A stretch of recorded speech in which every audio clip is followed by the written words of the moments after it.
Good afternoon. This is the live proceeding of the Senate this Wednesday. This being a sitting of the House on the 7th day of May. Being a Wednesday, the House sits in the morning and in the afternoon. So this is the second sitting of the day.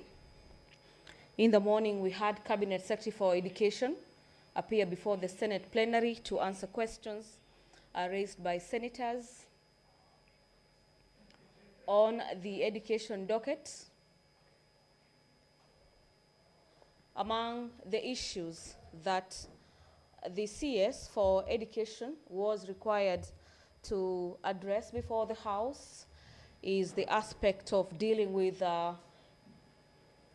lecturer strike in public universities, insolvency in a number of universities as well as tertiary institutions, and away from that, the remuneration of head teachers in primary school and the aspect of mental health, how the government is supporting head teachers and teachers in primary school after the introduction of CBC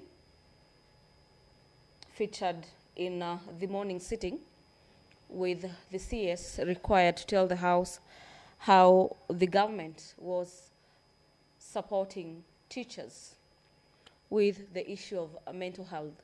So this is yet another sitting of the House this afternoon,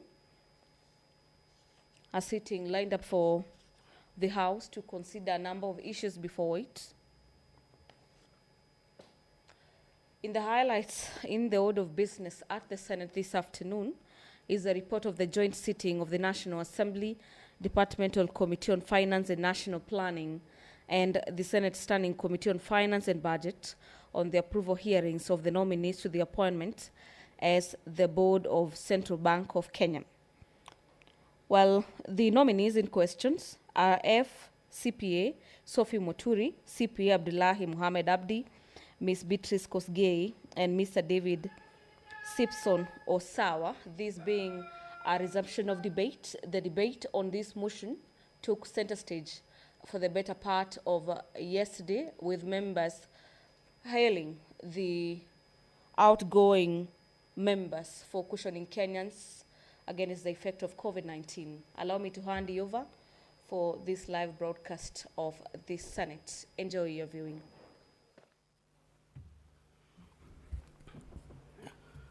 Na tuombe.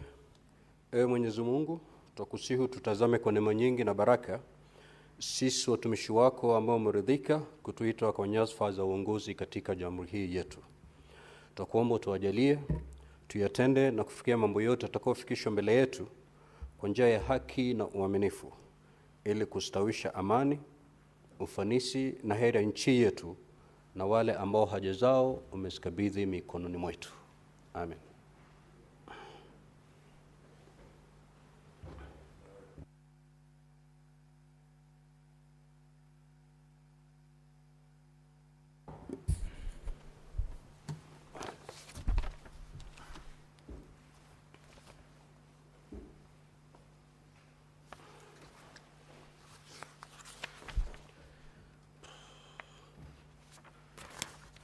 Clerk, do we have quorum? Sergeant at Arms, kindly ring the quorum bell for 10 minutes.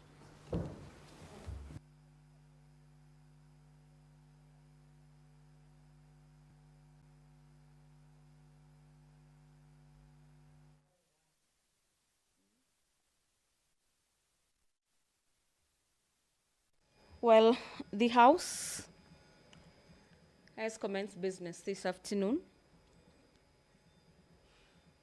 And now we have the quorum bell for senators to make their way into the chamber. We have a number within the presence of Parliament, and that bell is to alert them that they ought to be in the chamber, as the time appointed for the sitting is here with us. And their entry into the chamber will allow the House to raise quorum. On your screens, you can see them streaming into the chamber this afternoon. But as we await for that quorum to be attained, the House will be voting on a motion by the joint sitting of the National Assembly, Departmental Committee on Finance and National Planning, and the Senate Standing Committee on Finance and Budget on the approval hearings of the nominees for the appointment to the board of the Central Bank. These are the nominees that will be replacing the outgoing nominees whose debate was held yesterday for the better part of the afternoon sitting of the House, with members recognizing the role of the outgoing board members in cushioning Kenyans against inflation at the height of COVID-19 pandemic. So the debate on the four nominees have already been concluded upon, and what awaits the House this afternoon is for the House to vote on the approval of the nominees. Away from that, the report of the Senate delegation to the high-level political forum of the year 2024 on sustainable development is a motion by Senator Hamida Kibwana. In this motion, the senator wants the Senate to note the report of the Senate delegation to the high-level political forum on 2024 sustainable development. This forum was held in New York, in the United States of America, from the 8th to the 17th of July 2024, and the caucus representing Parliament of Kenya laid its report on the table of the House on the 20th of February 2025. Equally, the senators will be resuming debate on the provision of sanitary towels. This is Senate Bills number 7 of the year 2024 by Senator Gloria Oruoba, that by and large seeks to caution Kenyans against period poverty and the ills associated with it, by making sure that sanitary towels are easily accessible to Kenyans, and especially the school-going children. The Sports Amendment Bill, Senate Bills number 33 of the year 2024, is lined up for a debate this afternoon. This is a bill by Senator for Nairobi County, Senator Edwin Sifuna.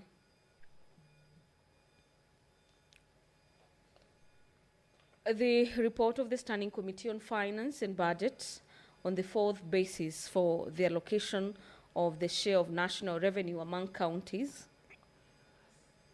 is motion number 13 on today's order paper. The Chairperson, Standing Committee on Finance and Budget, Honorable Ibrahim Roba, on behalf of his committee, is seeking to have the Senate adopt the report of the Standing Committee on Finance and Budget on the fourth basis for the allocation, allocating the share of national revenue among counties.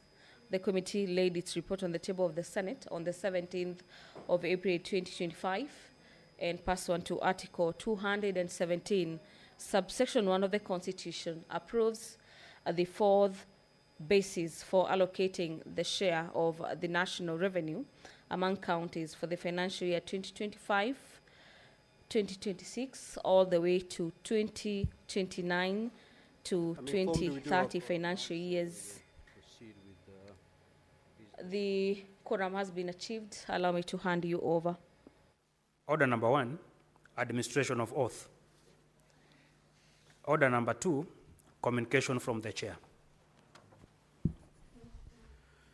Honorable Senators, would like to acknowledge the presence in the Speaker's Gallery this afternoon, a visiting delegation of Hansard officers from the Parliament of Ghana, the National Assembly of the Gambia, the County Assembly of Nyeri, the County Assembly of Trans Nzoia, and the County Assembly of Nyandarua, who are undertaking a training at the Center for Parliamentary Studies, CPST.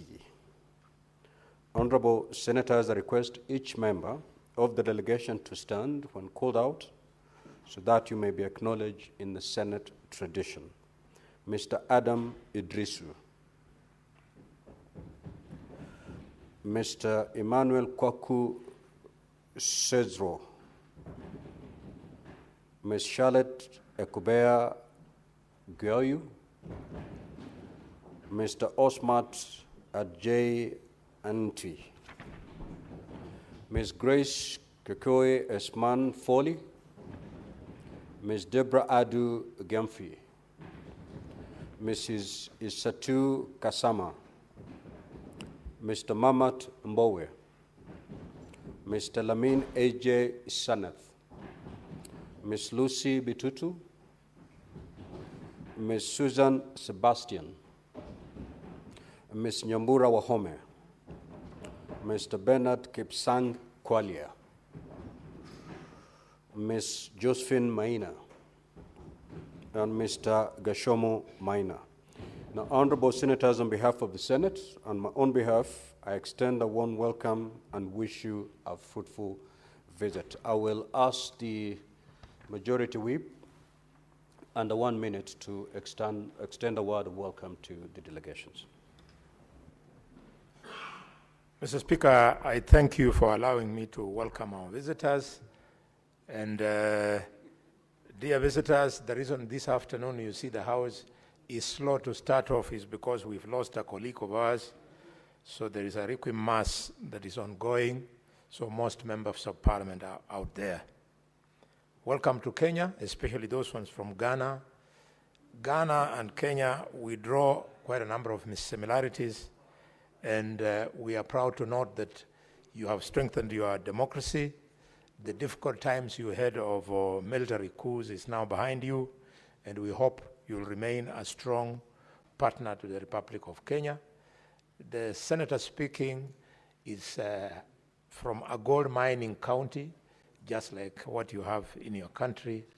Feel most welcome. But when you are in your assembly, remind your elected leaders every time they go to Great Britain and when they go to the House of Lords, they should always complain that that long throne of 20 feet of pure gold where the king now sits, they should pay for it. That is gold from Ekolomani in Kenya and gold from Accra in Ghana. They stole it from us. You're most welcome. Next order. Order number 3, messages. Order number 4, petitions. Order number 5, papers. Senate, the Chairperson, Standing Committee on Health.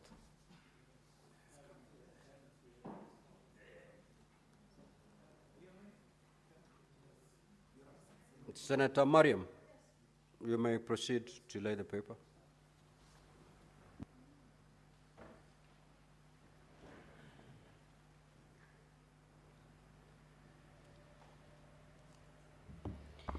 Thank you, Mr. Speaker. I beg to lay the following papers on the table of the Senate today, 7th May 2025. The report of the Standing Committee on Health on petition to the Senate by Ms. Mercy Chepcherit regarding the alleged medical negligence and staff incompetency, which led to the death of Anita Chepkorir at Moi Teaching and Referral Hospital. Thank you. Next order. Order number 6, notices of motion. The Chairperson, Standing Committee on Health. Thank you, Mr. Speaker. Notice of motion, consideration of the report of the Standing Committee on the Health on the petition of the Senate by the Mercy Chepcherit regarding the alleged medical negligence and staff competency which leads to the death of Anita Chepkorir at Moi Teaching Referral Hospital. Mr. Speaker, I beg to give notice of the following motions: that the Senate adopt the report of the Standing Committee on Health on petition on the Senate by Mrs. Mercy Chepcherir regarding the alleged medical negligence and staff incompetence which led to the death of Anita Chepkorir at Moi Teaching Referral Hospital laid on the table of the Senate on Wednesday, 7th May 2025. Thank you. Next order. Order number 7, questions and statements. Statement pursuant to Standing Order 53-1, the Senator for Nyandarua, the Honorable John Methu. That statement is dropped.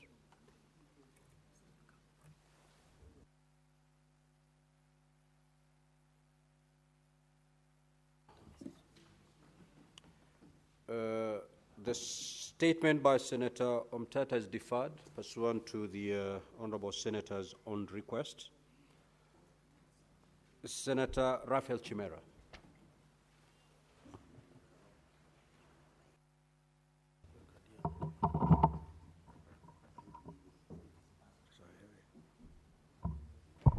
Thank you, Mr. Speaker. Mr. Speaker, this is a request for statement on the collapse and liquidation of Imperial Bank Limited, Kenya. Mr. Speaker, sir, I rise pursuant to Standing Order 53-1 to seek a statement from the Standing Committee on Finance and Budget on a matter of national concern regarding the collapse and liquidation of the Imperial Bank Limited, Kenya. Mr. Speaker, sir, the collapse of Imperial Bank Limited in 2016 adversely affected thousands of depositors, many of whom lost access to their life savings and working capital. In December 2021, the Central Bank of Kenya, CBK, appointed the Kenya Deposit Insurance Corporation, KDIC, as liquidator of Imperial Bank Limited in receivership, IBLIR, in terms of sections 53, subsection 2, and 54, subsection 1, subsection A of the Kenya Deposit Insurance Act 2012, with the objective of reimbursing affected depositors and creditors.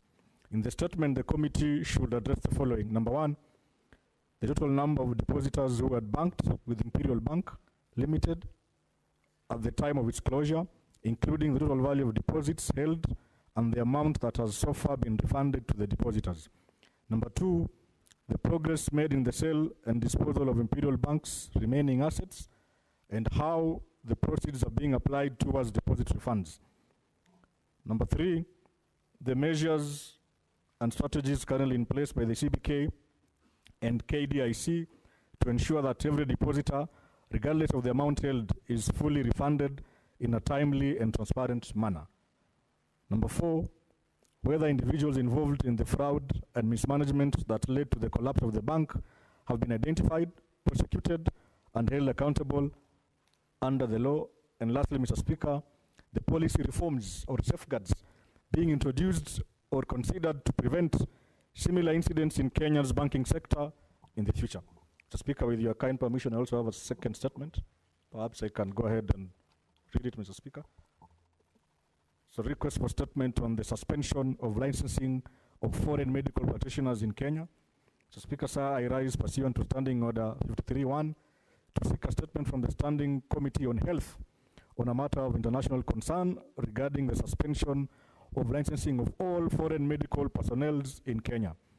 Mr. Speaker, sir, before 2014, the Kenya Medical Practitioners and Dentists Councils, into brackets KMPDC, had a provision for permanent registration of foreign doctors, but after changes in regulations, the said KMPDC adopted to issue foreign medical practitioners with temporary licenses, which subjects them to the same regulations and code of conduct that guide the practice of medicine and dentistry in the country.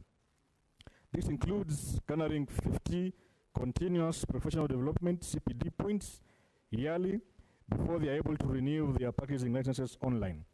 Mr. Speaker, sir, on the 27th of April 2025, the Cabinet Secretary for Health, the Honorable Aden Duale, EGH, directed KMPDC to suspend licensing of foreign medics, save for those from East African states, and the Council to also audit the already licensed foreign doctors. In the statement, Mr. Speaker, the committee should address the following. Number one, the reasons behind the suspension of licensing of foreign medical practitioners to practice in Kenya, and how the suspension affects those who are already licensed and practicing in Kenya. Number two, the impact of this suspension on healthcare delivery across the country. Number three, the number of the currently licensed foreign medical practitioners, their workstations, and specific timelines and criteria for conducting the said audit. And lastly, Mr. Speaker, the duration of the suspension, review mechanisms, and any planned policy reforms during this period aimed to address the underlying issues. I thank you, Mr. Speaker.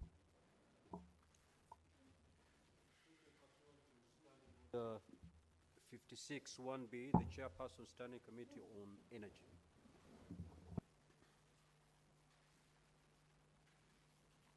Majority Leader, would you?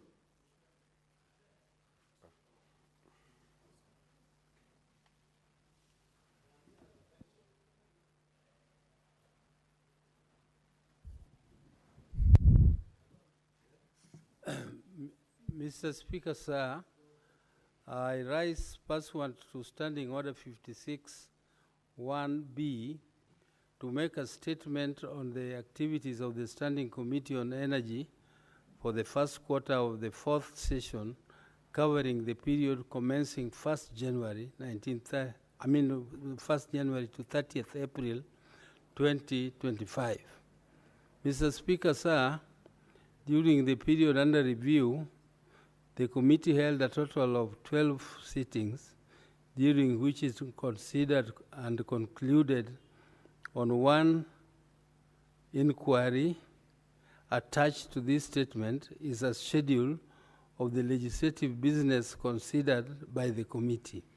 Mr. Speaker, sir, during the period under review, the committee considered and concluded 5 statements.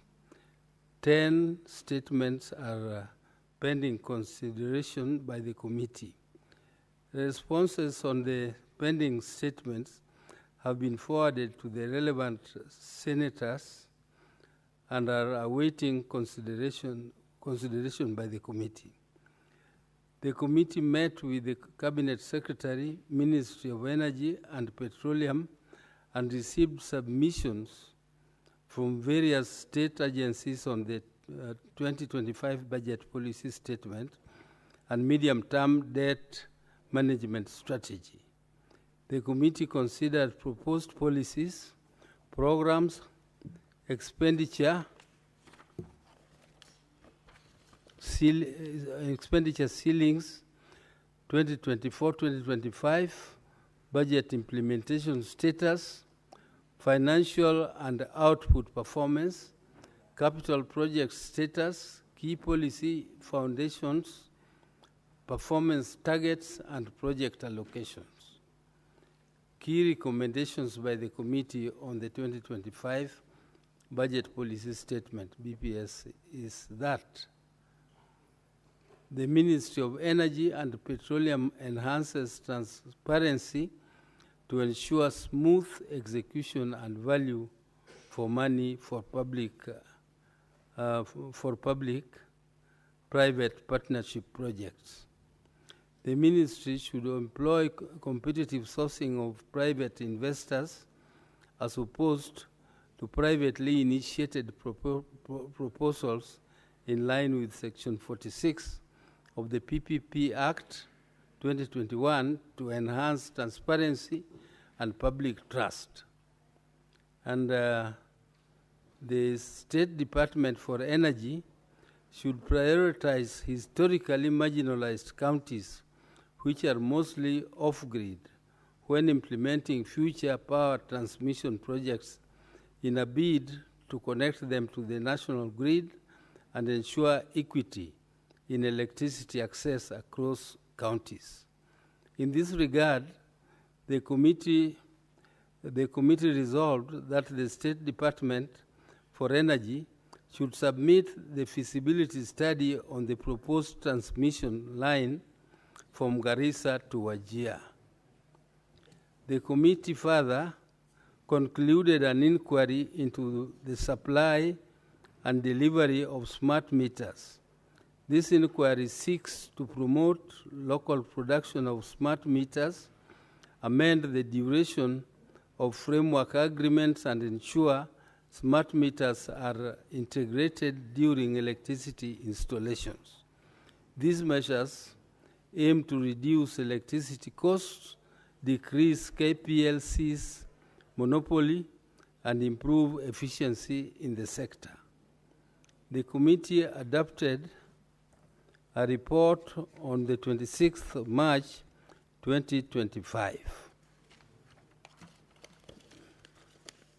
Mr. Speaker, sir, the committee concluded a county visit to Wajir aimed at assessing key factors affecting the energy sector at the county level. The committee established that Wajir County is not connected to the national electricity grid, making it dependent on localized power generation. This isolation has exacerbated the region's energy insecurity and limited economic development opportunities in the county. One of the key recommendations of the committee is that the Ministry of Energy and Petroleum should prioritize historically marginalized off-grid counties, particularly Wajir, in the implementation of future power transmission projects to promote equity in electricity access. The committee adopted and tabled its report on 17th April 2025, Mr. Speaker, sir. 2025. Mr. Speaker, sir, in the previous session, the committee finalized its inquiry into the tragic LPG explosion that occurred in the Mradi area, Nairobi County, on 1st February 2024. The explosion, which claimed 11 lives and injured at least 280 people, involved an LPG plant used for storing and filling gas cylinders. During the inquiry, the committee engaged the Cabinet Secretary for Energy and Petroleum, the management of EPRA and NEMA, as well as key private sector stakeholders. The committee's report was adopted and tabled on 31st July 2024, with key recommendations aimed at enhancing public safety, including strengthening safety measures for the operation and handling of LPGs, simplifying the licensing process, enforcing zoning boundaries to avoid similar disasters in the future, reviewing zoning bylaws by counties to ensure proper classification of urban and peri-urban areas, and compensating affected victims through the National Disaster Management Unit, among others.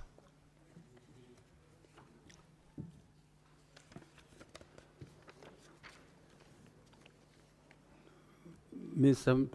Speaker, sir, further, the committee has further met with the Cabinet Secretary, Ministry of Energy and Petroleum, the Council of Governors, and various state agencies to address critical issues, including classifying county government functions related to energy, such as zoning, infrastructure development, and land use regulations, assessing the status of county energy plans and their integration into the National Integrated Energy Plan, reviewing the progress of the South Lokchar Field Development Plan, monitoring ongoing public-private partnerships in the energy sector, and investigating alleged procurement irregularities in the construction of Line 5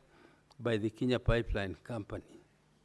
Mr. Speaker, sir, In the coming quarter, the committee is initiating legislative proposals to amend the Energy Act 2019 to delete Section 223, which prohibits public entities, including county government, from imposing levies on public energy infrastructure without approval by the Cabinet Secretary, and an amendment to the PPP Act to provide for greater transparency in the execution of privately initiated PPP projects. Mr. Speaker, secondly, the committee is looking into the oil spill at Thangwe. Mr. Speaker, I was there over the weekend, last weekend. Thangwe Ward, Makueni County, after reports of rising cases of diabetes, liver and kidney disease among residents of Thangwe Ward, Makueni County, following an oil spill from a Kenya pipeline company, KPC pipeline, in 2015. Mr. Speaker, from 2015, people are still being affected. Further, the committee will engage with the Ministry of Energy and Petroleum on plans to distribute LPG cylinders and accessory by the State Department of Energy to 9.6 million low-income households and public facilities as promised.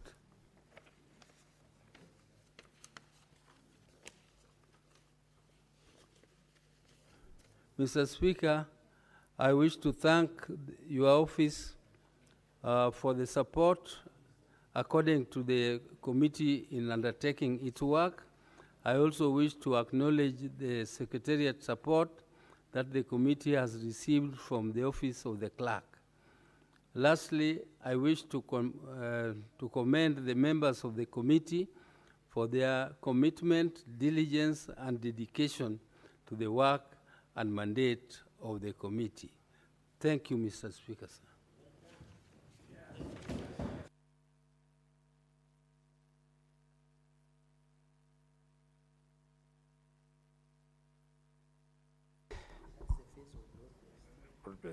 In fact, the architect. Thank you, Mr. Speaker. Mr. Speaker, the Committee of Finance and Budget has a statement under Standing Order number 56-1B, being our quarterly report, refers to, Mr. Speaker, the following: that understanding this standing order, I wish to make this statement relating to the activities of our Standing Committee on Finance and Budget for the first quarter of the fourth session, covering the period between January and April 2025. During that period, under review, the committee held 29 sittings, during which it processed and conducted 40 statements, considered 10 bills, and tabled 5 reports. Attached to this statement is a schedule of legislative business considered by the committee and their respective status. Mr. Speaker, during the period under review, the committee processed and tabled reports on the following: A, the 2025 budget policy statements with a recommendation that the county equitable share for the financial year 2025-26 stands at 465 billion. B, the 2025 medium-term debt management strategy. C, the county additional allocations bill 225, Senate bills number 1 of 2025.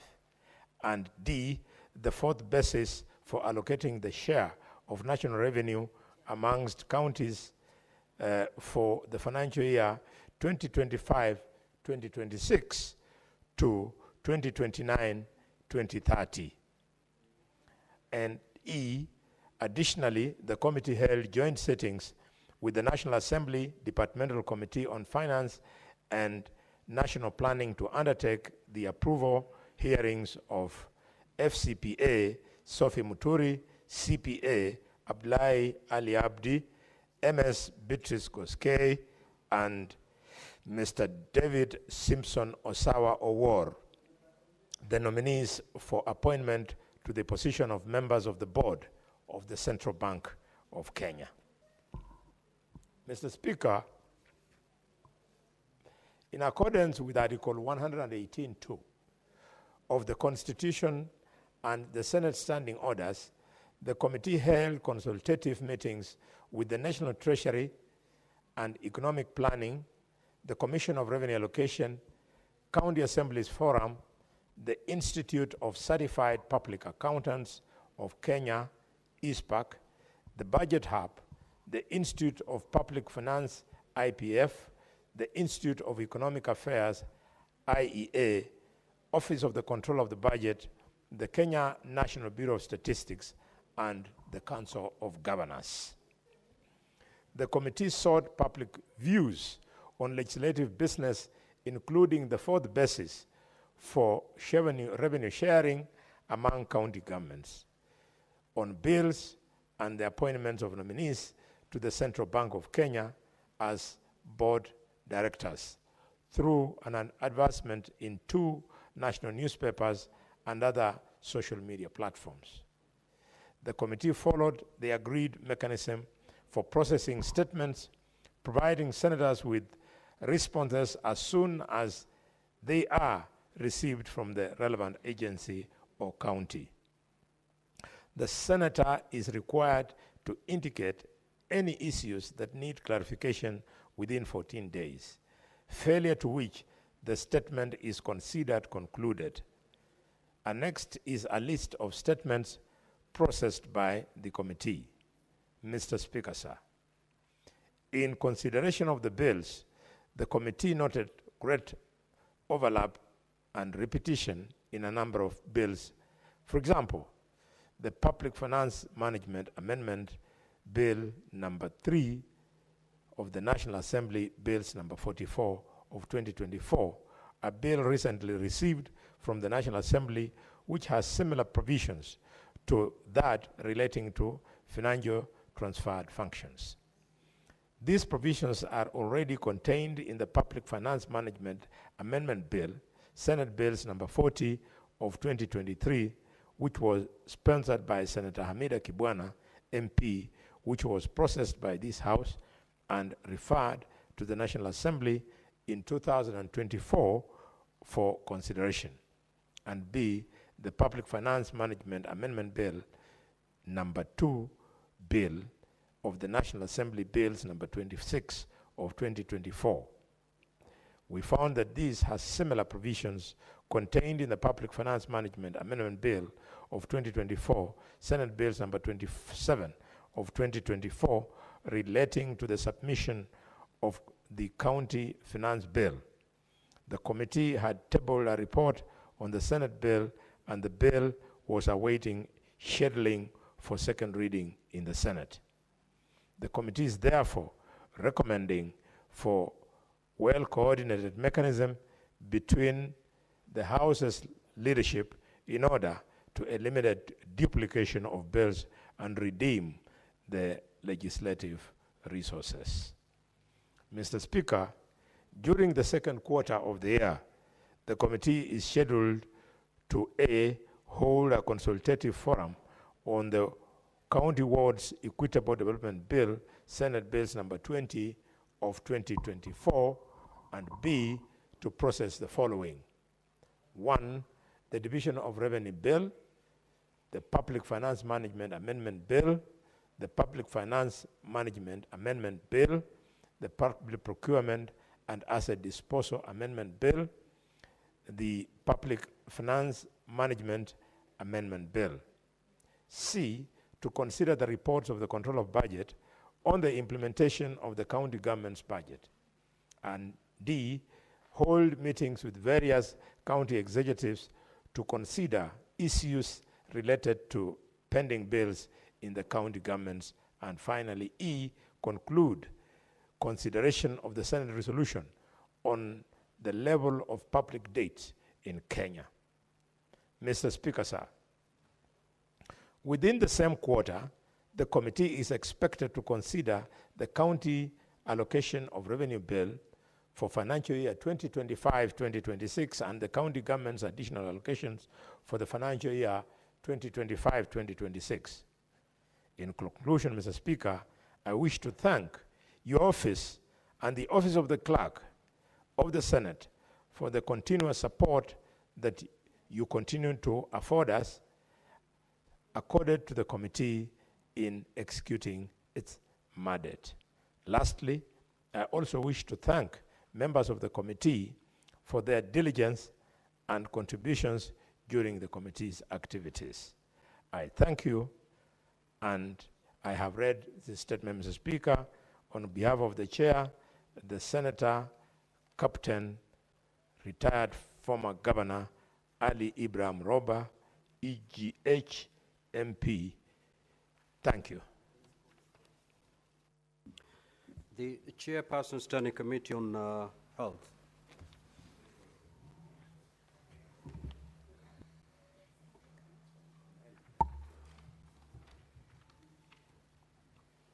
Thank you, Mr. Speaker.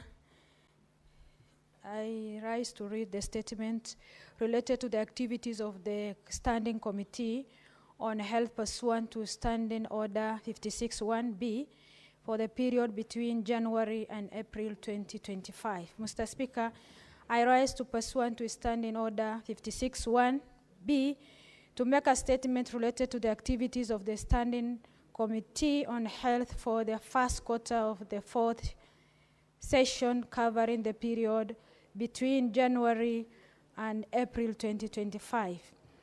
During the period under review, committee held 20 meetings during which it considered 3 bills, 1 petition, 1 memorandum, and follow up on the implementation status of 1 Senate resolution. During the same period, 25 statements were referred to the committee for considerations. In the reporting period, the committee held consultative meetings with the Cabinet Secretary, Minister of Health, to deliberate on the proposal, policy, programs, and expenditure ceiling of the respective State Department as contained in 2025 Budget Policy Statement. Mr. Speaker, committee further sorted the information in the status of the financial year 2024-2025 budget and the key policy underlying the expenditure ceiling in 2025 BPS. Honorable Speaker, I wish to report that one of the key recommendations that the committee made during the meeting with the Cabinet Secretary and its reports is that sufficient resources should be allocated to implement policy to employ 20,000 healthcare workers as contained in the PPS 2023, with the forthgoing priorities should be given to absorb the estimated 8,000 UHC health care workers currently employed on the contractual terms. Further, the Ministry of Health shall provide details on a different cadres targeted for the employment and their distribution. Mr. Speaker, sir, in the reporting period, the committee considered the stakeholder submission to 3 bills that has been committed to the committee for considerations. They are Tobacco Control Amendment Bill 2024, Senate Bill number 35 of 2024, Kenya Health Product and Technologies Regulatory Authority Bill 2024, National Assembly Bill number 54, 2022. Thirdly, the Community Health Promoters Bill 2024, National Assembly Bill number 53 of 2022.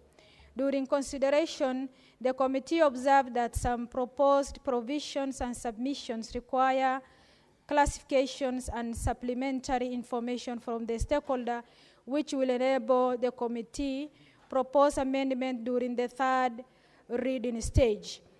With the foregoing, the committee sought the clarification from the stakeholders which are scheduled for the consideration before the committee prepare reports on the three bills.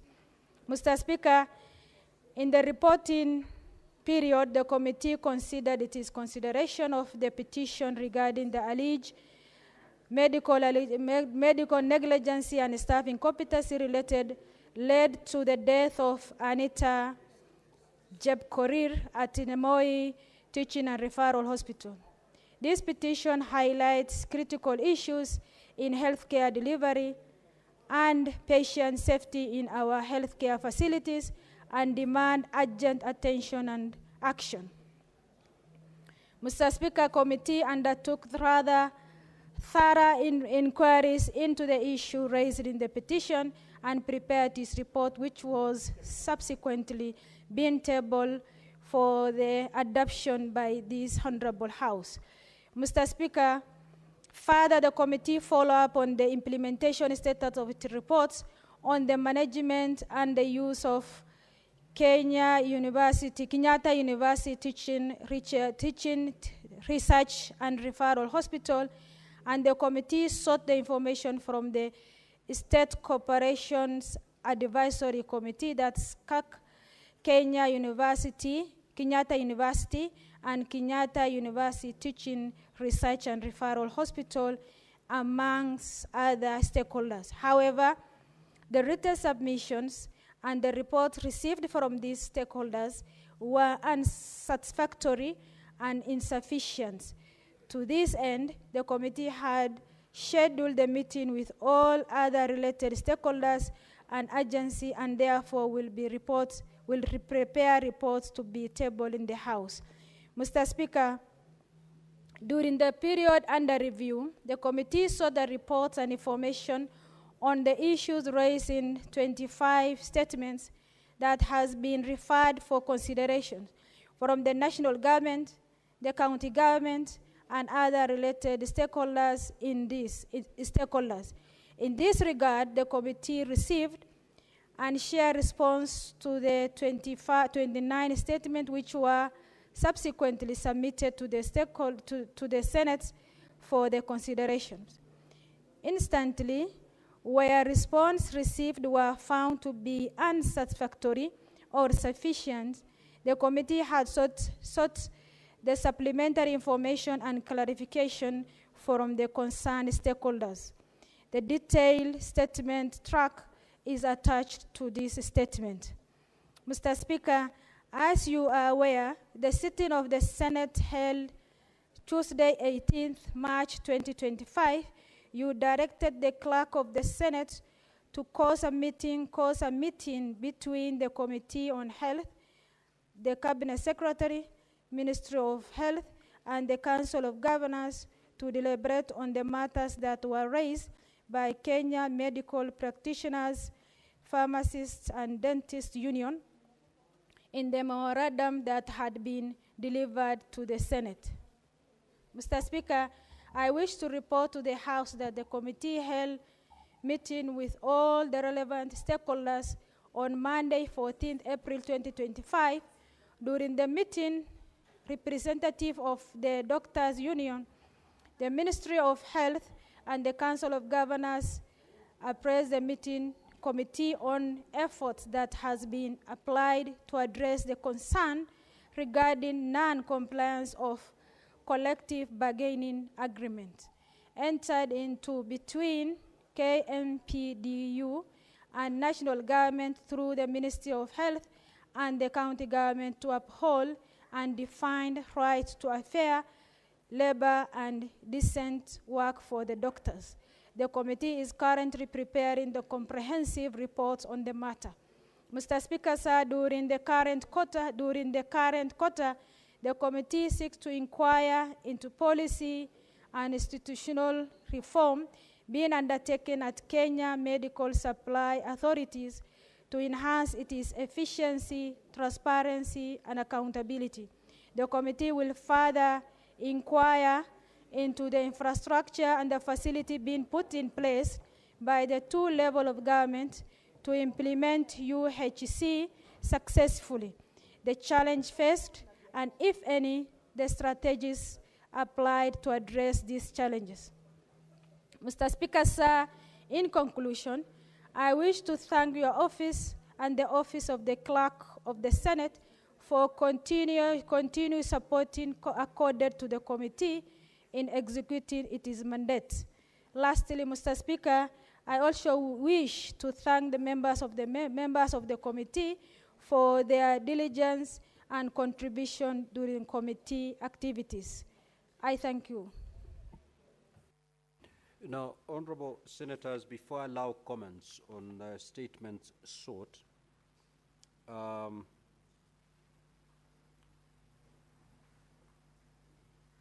beseech you that we do handle order number 8, 9, and 10, and then we can come back to comments. These are orders that require a voice vote. We can dispense with the same in the next 5 minutes at most. Clerk, proceed to call those orders. Order number 8, motion, report of the joint sitting of the National Assembly, Departmental Committee on Finance and National Planning, and the Senate Standing Committee on Finance and Budget on the approval hearing of the nominees for appointment to the Board of Central Bank of Kenya. Question to be put. Clerk, do we have the requisite quorum? Now, honorable senators, this is a matter that does not affect counties, and therefore voting shall be by voice. I'll proceed to put the question.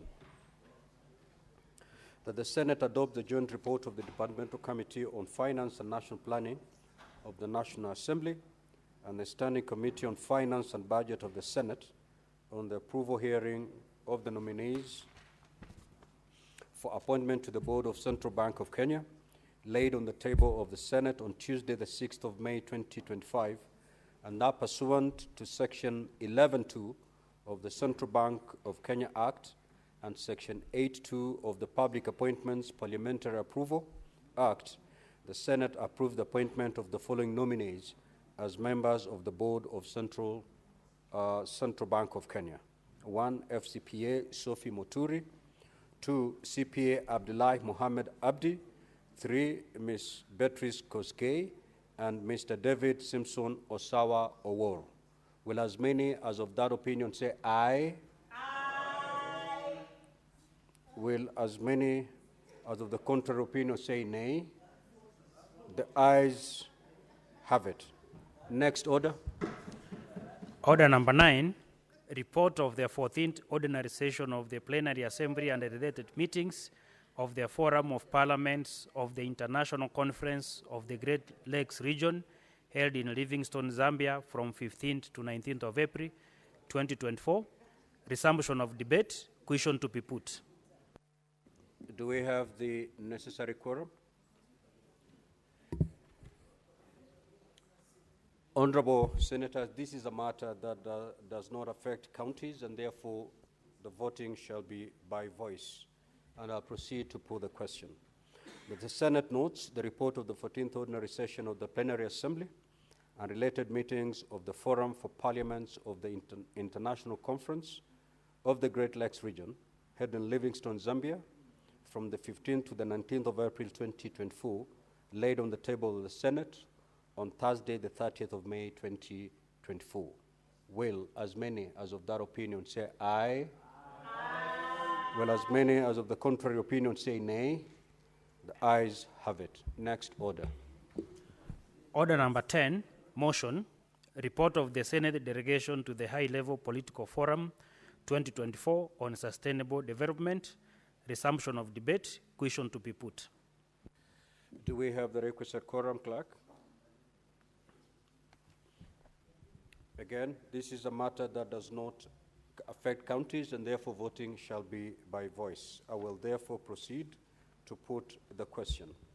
That the Senate notes the report of the Senate delegation to the High-Level Political Forum 2024 on Sustainable Development, held in New York, United States of America,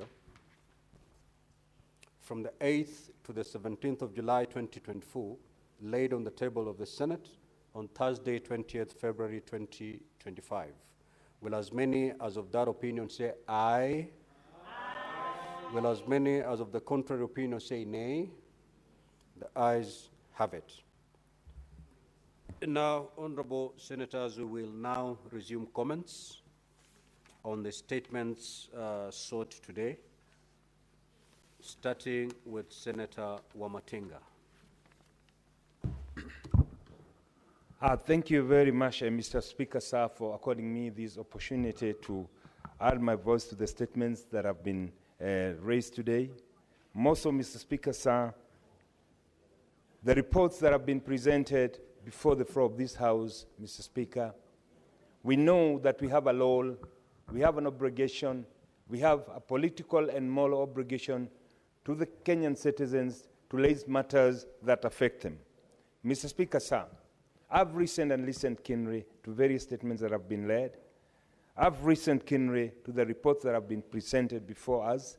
And indeed, Mr. Speaker, sir, for those who doubted the performance of this House, Mr. Speaker, I want to say, yes, we have indeed done quite a good job, very commendable, but we can do more.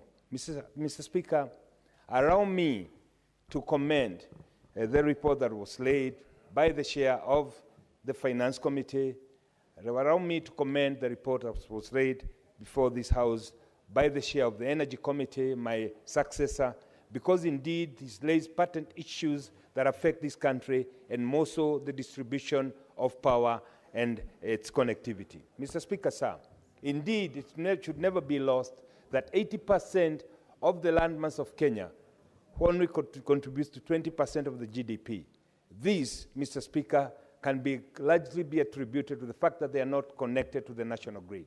Mr. Speaker, sir, in the said tour that was undertaken by the Committee of Energy to Ujel County, indeed we saw the potential that was in that county. We saw, in absence of connectivity to the national grid, them relying with only power from generators, which is very, very expensive, not only expensive, but also very toxic to the environment. It leaves a lot and does a lot of disservice to the county of Wajir. This, Mr. Speaker, extends to the county of Mandera, county of Marsabit, county of Garissa, and we must, as a nation, realize that the potential we have, and we're talking about 80% of the landmass of this country, if connected to the national grid, Mr. Speaker, we can achieve far much more. Mr. Speaker, looking at the GDP that we are enjoying right now, 4.5%, which is only attributable to 20% of the landmass, the question that lingers in our mind is how much more can we be able to achieve if we are able to bring on board the 80% of the landmass? Mr. Speaker, sir, a few suggestions have been put forward, and I do agree with the presentation that if we were to look at the PPPs from a different approach, Mr. Speaker, we can be able to unlock private equity. We will be able to unlock the potential that we have as a country to ensure that moving forward, Mr. Speaker, this country, we get development in every corner of this country, and that would be development for everybody. Mr. Speaker, sir, allow me to point out that I'm one of those of the opinion that development in any part of this country is indeed development everywhere. And therefore, Mr. Speaker, I would expect that every member of this House will realize and say, yes, we must support the connectivity of even the marginalized areas to the national grid so that we can be able to share the national cake as we also look forward at sharing the national obligation, because everybody will have an equal opportunity to contribute to the national growth. Mr. Speaker, sir, it is not also lost to us that just a few days ago, Mr. Speaker, the President pronounced himself into ensuring that we have road networks across the country. Mr. Speaker, this is the way that we must look at it. It is, Mr. Speaker, not lost to us that this is not time to do politics. This is not time to segregate ourselves into tribal cocoons, but rather look at this country, the potential that we have, and more so the responsibility that we have towards the younger generation, and more so providing this opportunity, and that can only be done by ensuring that they join the main grid, which is the digital economy, and that can never be done, Mr. Speaker, if we do not join them to the national grid. Mr. Speaker, sir, I support.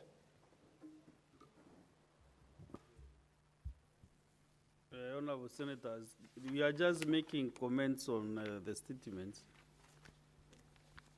That is why I disagree with you, because you are just making a comment on a particular statement. So next is Wambua, just 3 minutes, every member, 3 minutes, every senator. Just 3 minutes are enough to make a comment. Mr. Speaker, I cannot argue with your ruling, but you know that, Mr. Speaker, is not very procedural. Once the debate has started, you cannot just limit it like that. But that's fine, Mr. Speaker. That's why I'm saying this is not a debate. You are making just a comment on a statement. Okay, Mr. Speaker, I will try. If I don't make it, Mr. Speaker, I will ask you to give me a minute extra. Mr. Speaker, I want to begin by commenting the Committee on Energy, especially on their visit to Thange River last week.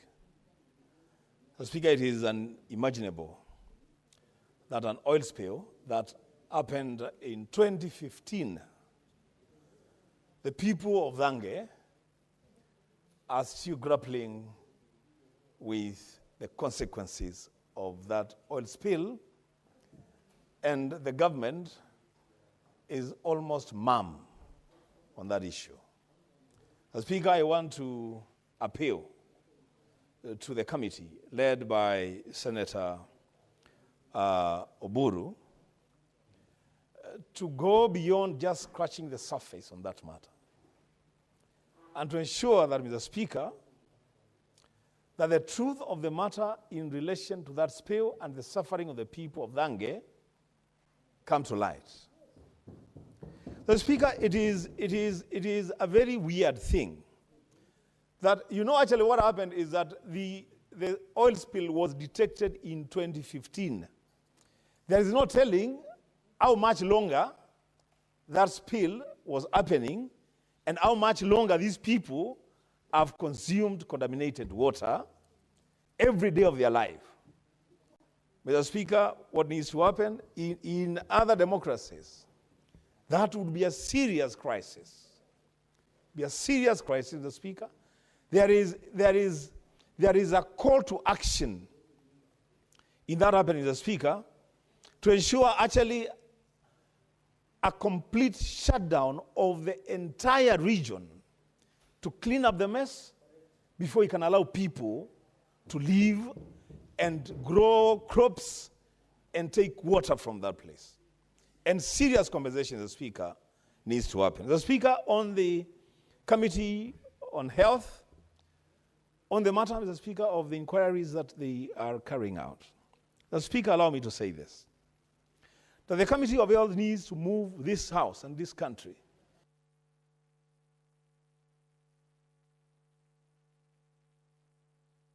Give him a minute, but observe the signs. I would do that, Mr. Speaker. Mr. Speaker, on the matter of the Health Committee, this team, led by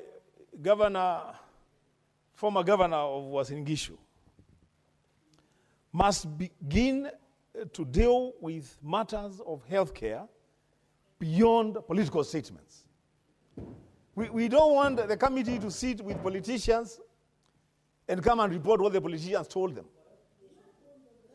Mr. Speaker, we want this committee to carry out inquiries, to go into hospitals and tell us why so many hospitals in Kitui County do not have drugs, and tell us why there is serious problems in Nandi, why the Eldoret Teaching and Referral Hospital has issues, Mr. Speaker. We don't want this committee to begin behaving like just a committee, an ad hoc committee that sits with ministers and politicians, and they are told what to come and tell this House. We want this committee to go to the ground.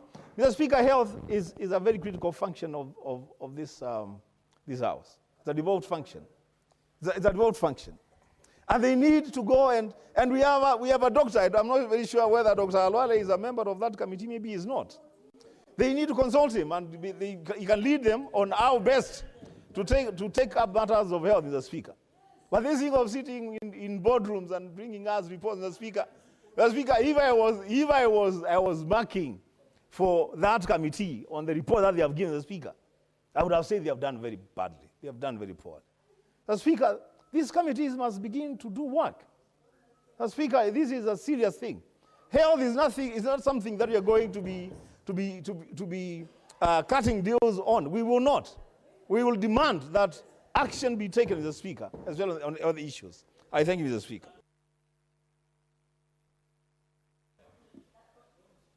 The Vice Chair, Committee on Health, Vice Chair, Senator Mariam Sheikh. Is it you want to give you a part of the story on what has been alleged by Senator Enoch is true? Mr. Speaker, thank you very much, Mr. Speaker, for giving me the Senator opportunity. Chalgei, Onda.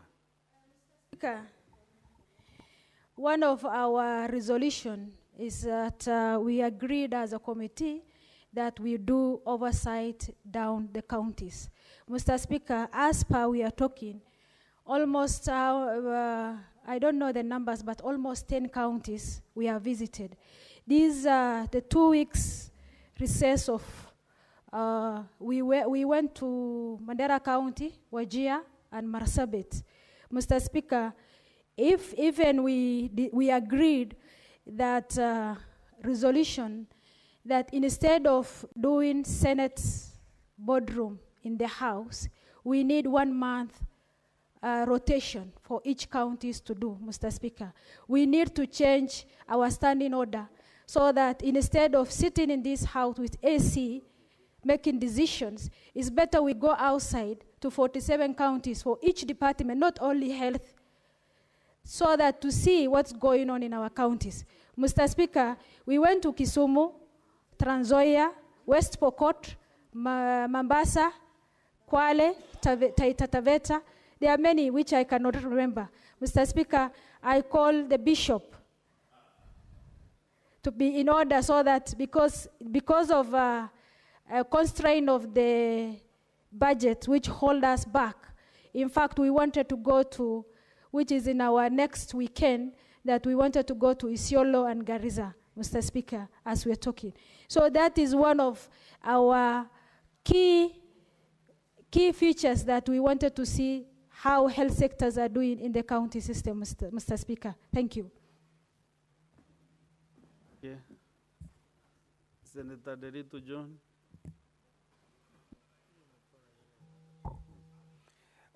Thank you, Mr. Speaker.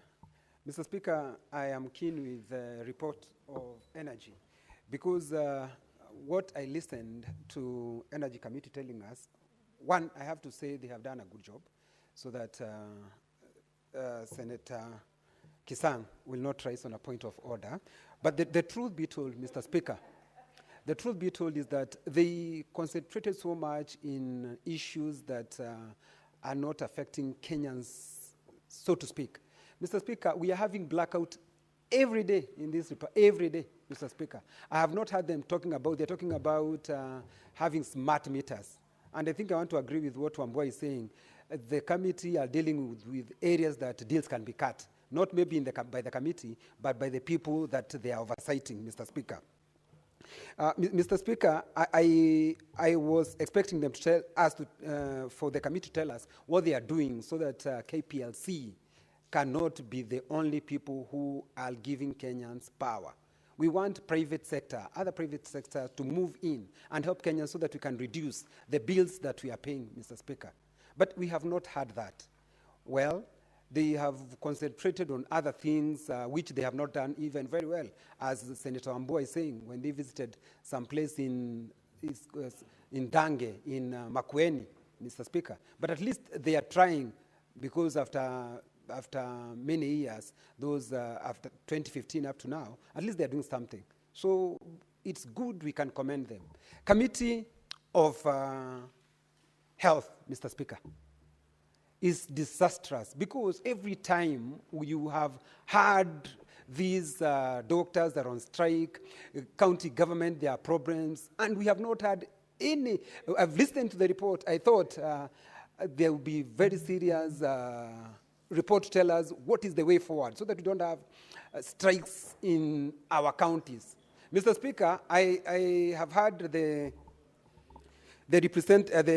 member of the committee, the vice chair of the committee, Mr. Speaker, telling us we should not be sitting under ACs. We should go to the ground. Mr. Speaker, we have given them the duty as a committee to do that. Nothing is stopping them from doing it. They can go to one county, Mr. Speaker, 2 counties, depending on the budget, Mr. Speaker. And that's why we have reduced the numbers to 9. We don't have the whole Senate because it is impossible, Mr. Speaker. So they should not give us any reason whatsoever, Mr. Speaker, about budget and any stuff. They should go to one county and make that one as a benchmark, Mr. Speaker. We don't need excuses, Mr. Speaker, that this one cannot be.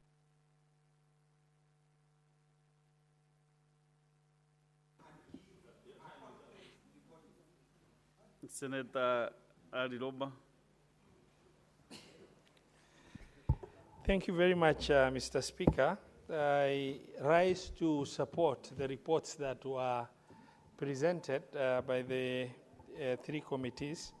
And in particular, I want to applaud the Committee of Energy because under the circumstance they have done well. There is room for improvement, and that has come out from my colleagues. But the committee that I closely followed, Mr. Speaker, is the Committee of Health. Because recently that committee visited Mandera County, Wajir County, and Marsabit County. And to speak, the truth in terms of what my take was from the engagement they've done in the 3 counties, it was an eye-opener. It has improved the oversight profile of the Senate because this committee was able to engage directly with service provision at the lowest level. And they were able to challenge workers at various hospitals. In Mandera, they visited the referral hospital. They've revisited, small units within the town in terms of service provision. They have also gone to one of the sub-counties, and they were able to engage and point out the gaps that were glaring within the health sector, within our counties. I really want to applaud and encourage them to be doing impromptu visits similar to that, because this is the oversight responsibility of the Senate. It's coming out. It is going to enforce and encourage service delivery, and also it's going to motivate, the service providers by the county governments in terms of them understanding that they are not in an environment unwatched, that the Senate of the Republic of Kenya are taking their mandate clearly to make sure that, yes. What is out of order? Senator Deditu. Mr. Speaker, I have heard my colleague and good senator, Ali Roba, saying that the committee made an impromptu visit.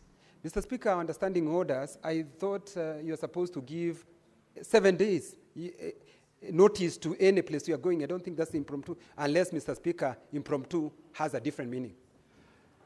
Mr. Speaker, I would like to thank my colleague for sharing that, but I want to reiterate they've made impromptu visit to smaller units while they're in the county. And to qualify, the invitation they have done and the formal procedures have been followed, but once they're in the county, nothing that stops them to visit the health facilities. And they have done a wonderful job.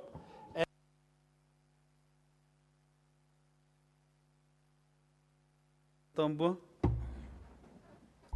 Now, Mr. Speaker, under Standing Order 56, the chairs are supposed to report on progress made within the 3 months. The senator for Mandera, who seems to have benefited from a visit by the committee, is giving us a report on the visit. But the report that is giving us does not form part of the content of the report brought by the committee, Mr. Speaker. So whose report, Mr. Speaker, are we going to believe?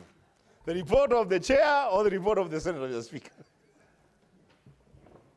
Seems to have more details. Is and it the only report or not transparent in Mandera County?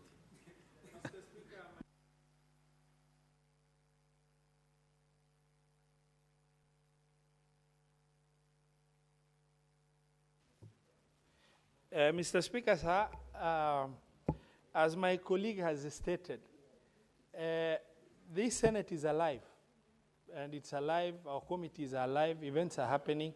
These reports were filed on the floor of the Senate. They were only able to be scheduled for reading today. But the events that are unfolding is part of the committee's work. And it is, the onus is upon us to keep tabs with what our committees are doing in our counties, so that we get to understand what is happening. I took it upon myself to get to understand the engagement in Mandera, in Wajir, and in Marsabit. And I've even developed keen interest to find out where they're visiting next. Because this is what is going to improve the profile of the Senate, the oversight responsibility that this Senate has, and is going to make sure that the Senate is going to be taken very serious, because our oversight should not be limited within only invitations, but first-hand information. Mr. Speaker, sir, I beg to support. Thank you. Senator Chalagay Samson. Mr. Speaker, thank you. I want just to make two comments. One on the Committee of Health, Mr. Speaker. But I have not spoken. Mr. Speaker, I wanted to inform Senator Wambua. Not on the floor. Mr. Speaker, I can see Senator Wambua is not is doubting the committee, but if you go back to the standing order paper of today morning and last week, you can see the motion of the Senate visit Taita Taveta, Mombasa, Kwale, and another report is West Pokot and Turkana and Trans Nzoia. The report we have tabled it. It's the House to adopt it, Mr. Speaker. We have no doubt that you are visiting those counties, but you'll be safe with Senator Wambua until you visit Kitui County. I'd also have a case with you. You have refused to visit Meru County. Senator Chalgay, use your minutes. Thank you, Mr. Speaker. One, Mr. Speaker, you know the essence of devolution is health. I visited Maraba Sub-County Hospital on Saturday. I visited Kapsabet County Referral Hospital, Mosoriat Sub-County Hospital. I visited Chepterwai. I visited Chepkongon Dispensary. I visited Kiropket Dispensary. All those are dysfunctional. There is no drugs. Despite that the county government under Sang administration has allocated over 300 million per year. But there is no drugs in hospital. The poor sanitation, you have seen those photos going viral, Mr. Speaker. Yet the Committee of Health has never found it wise to visit the county of Nandi, Mr. Speaker. We need reports. We need individual reports to be tabled on the House, because, Mr. Speaker, the reason even Senate is under siege or under siege is because health is dysfunctional, Mr. Speaker. The Health Committee must pull up its socks and ensure they give value to this House, Mr. Speaker. We must not be treated to sideshows. And this habit, Mr. Speaker, of instead visiting the dispensaries, they go and visit a governor, courtesy call for what? Where does the governor want to go that must be visited? Is it a school visiting day? Are they visiting governors with lunch boxes, Mr. Speaker? Mr. Speaker, we must stop this habit. Whenever we visit Kakamega, let us visit Kakamega County Referral Hospital, Kitui County Referral, and find out Meru. Find out why there are no drugs in hospital, why doctors are demotivated, Mr. Speaker. Don't visit governors to look nice for photos, unless you want to frame for future references of autobiographies, Mr. Speaker. Mr. Speaker, secondly, I would have expected them to give us a takeaway on UHC staff that suffered since post-COVID era, Mr. Speaker. We have seen a news flash by the Ministry of Health that UAC staff will be transferred to counties. Are counties ready to observe all the UAC staff?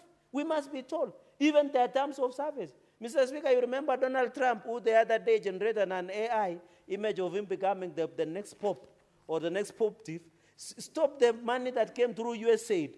And the people who are staff under Global Aid Fund don't know their future. We must be told what happens to Global Aid Fund staff, Mr. Speaker. Finally, Mr. Speaker, on the issue of energy, I want to say it's disappointing that Mandera and Northern Kenya, Mr. Speaker, still uses generator. And there is Kenya Power and Lighting, Mr. Speaker. And when they took 3 generators, only one is functional in Mandera, Mr. Speaker. They lied to the people of Mandera, the Northern Kenya. Are they not part of Kenyans, Mr. Speaker? The Committee of Energy led by the youth leader and the face of broad-based government, Senator Oburu Odinga, and I'm happy. The reason I'm relaxed on him, Mr. Speaker, is because he told of Senator Orengo the other day, Governor Orengo, Mr. Speaker. We must There's stop. a point of order from the Senator for Mandera County. But I was assisting him by pushing for...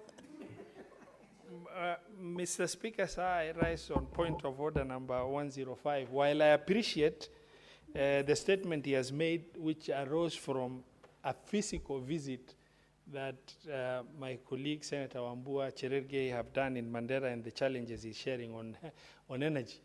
But can the Honorable Senator substantiate for a fact that if a committee visits a given county and does a courtesy call on the governor, that the committee's function and responsibility within that county will be impaired by that visit? Can he substantiate? Because we have visited several counties, we've done courtesy call, but we've ended up doing our mandates as required by the law. Can he then substantiate how does it render our effective roles as senators when we visit and do courtesy call? This is just basically a statement of respect that we are here and that issue. If that is wrong, I would like him to substantiate to what extent that invalidates the visit or the functional responsibility that the various committees will undertake. Thank you. Senator Chalege. You know, Mr. Speaker, I was making a very pregnant point. I can allow Senator Wambua to inform me. Thank you. Mr. Speaker, I just want to inform us, Senator Chalege, so that he doesn't belabor responding to that issue. Yes. Mr. Speaker, the point of contention is that when a committee visits a governor, and then yes, when they visit me as governor, then I want a situation where my visit does not look like, a visit to my office does not look like it's the central theme of the committee being in the county. That's exactly what we are saying. That is the Speaker, even the photos that are circulated on the walls of the committees and the individual members, a lot more of those photos are for the visit to the governor and not the facilities. And we are saying, the Speaker, especially for the Committee on Health, there are so many dysfunctional health facilities in every county that a minute spent with the governor is a waste of precious time. That's what we are saying, Mr. Speaker. I thank you. Conclude your comments. Mr. Speaker, thank you very much, because even sometimes when you go to visit a governor, people end up taking a lot of time, even 1 hour, that should have used to visit some of the facilities. And you know, one funny thing, after the event, you see some colleagues of ours, with all due respect, putting a caption, the governor has promised to improve. Yet they have not visited those facilities, Mr. Speaker. So, Mr. Speaker, finally, on the Committee of Energy, please, let's Mandera and Northern Kenya access Kenya Power to the national grid. It is unfortunate that Mandera has only one functional generator that goes off because of the heat after every time, Mr. Speaker.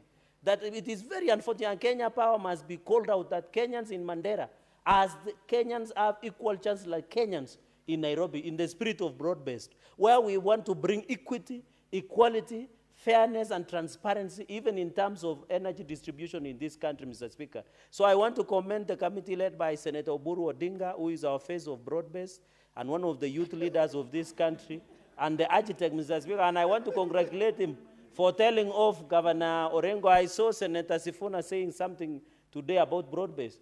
If he wants to, he should be careful, because Senator Oburu, when he speaks, it's Raila Odinga who speaks. With those many remarks, Mr. Speaker, I support all those statements.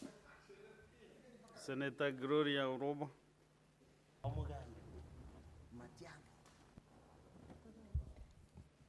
Thank you, Mr. Speaker.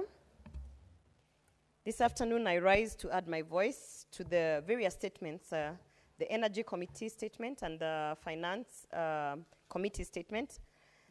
Mr. Speaker, first of all, before I go into any issue, I want to remind Kenyans and the members of this House that the Senate does a lot of work. We do a lot of thorough investigations, inquiries, we put together reports. We submit the reports at the floor of the House, we debate the reports, and then we adopt the reports, or the reports are tabled and taken in as work output, Mr. Speaker. I want to remind the members of this House that we have certain issues that we have deliberated on and placed reports. We had the Shakahola issue, Mr. Speaker, very controversial. We went down to the grassroots, did investigations, the committee tabled a report, we adopted with recommendations, the report is there. The Energy Committee that I've seen, they have given a summary of their work, also dealt with the explosion in Muradi, where lives were lost, Mr. Speaker. They've given the recommendations, they've tabled the report is there. You remember the issue of Governor Natembeya and his deputy. That was at that time a very serious issue for the people of Trans Nzoia County. Mr. Speaker, the report is here, tabled. We had members of this House going to the US, Mr. Speaker, to follow on the victims of the bomb blasts, Mr. Speaker. We even had budgets. Members went to the US, spoke to victims, spoke to who, did what was meant to be done. Recommendations were put, the report was tabled, Mr. Speaker. Nobody is asking why nothing is being done after tabling the reports. So, Mr. Speaker, even as we are interrogating all these reports by the Finance Committee and the Energy Committee and all other committees, Mr. Speaker, the question then becomes, is our work here in Senate, the upper house, to just table reports? Mr. Speaker, we have continuously asked that we be given a committee to follow up on the implementation of all the reports that we have in this House, Mr. Speaker, so that we can even know whether the victims of the Muradi explosion, which the Energy Committee has told us is here, whether they were actually taken care of, Mr. Speaker. Mr. Speaker, it saddens me as a member of this House that all our work is going to be filed in the basis or in the form of a report, and the legacy of this House is just reports that are being tabled, Mr. Speaker. My question to this House and to the members of this House is, will we continue to sit and table reports, Mr. Speaker? Or are we actually going to push that we become part of the implementation of these reports? Thank you, Mr. Speaker. Senator Boni Kalwale. Mr. Speaker, I'm lost for words. I'm speaking on the contributions made in respect of the report on health. I don't know what is biting the governor, former governor of Mandera, and I don't know what is biting the current senator of Nandi. What's wrong with a committee going into a county and having a sitting with the governor and actually affording him an opportunity to field questions that will enrich their report? It is not the responsibility of the committee to babysit any governor. They should go and ask him hard questions, like what is obtaining in Nandi. It would be gross failure if the Committee of Health will go to Nandi and fail to go and interview the governor.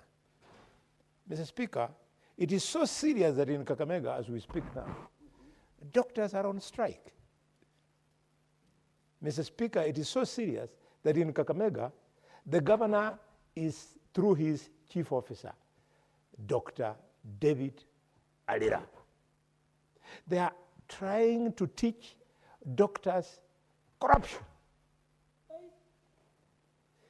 When this committee goes there, it is time for them not only to talk to the governor about these issues that I'm about to raise, but also afford me an invitation so that I sit through the meeting. Mr. Speaker, people of Kakamega are wondering how interest is paid to medical facilities in excess of the requisition made by that superintendent of the hospital, and then upon receipt, the medical superintendent, Mr. Speaker, is rung by Alila, who then asks for the excess on the authority to incur expense to be taken back to him. Butere Hospital, Malaba Hospital, Igo Hospital, at Butere and Malaba, the doctors were asked to remit a refund of 10 millions in each of those two hospitals. In Ikuhu, 6 million. Mr. Speaker, the bankings were done. The transfer of the money to Dr. Alila, Mr. Speaker, was done on the 20th of October 2024 in the afternoon. These are things we know. We want the committee to scare these governors so that they don't teach my medical professionals even an ounce of corruption, Mr. Speaker.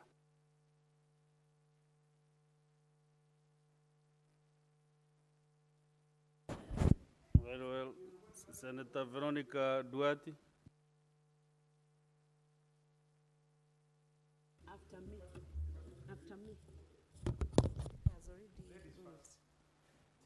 Thank you, Honorable Speaker, especially for distinguishing who should speak first between me and my neighbor.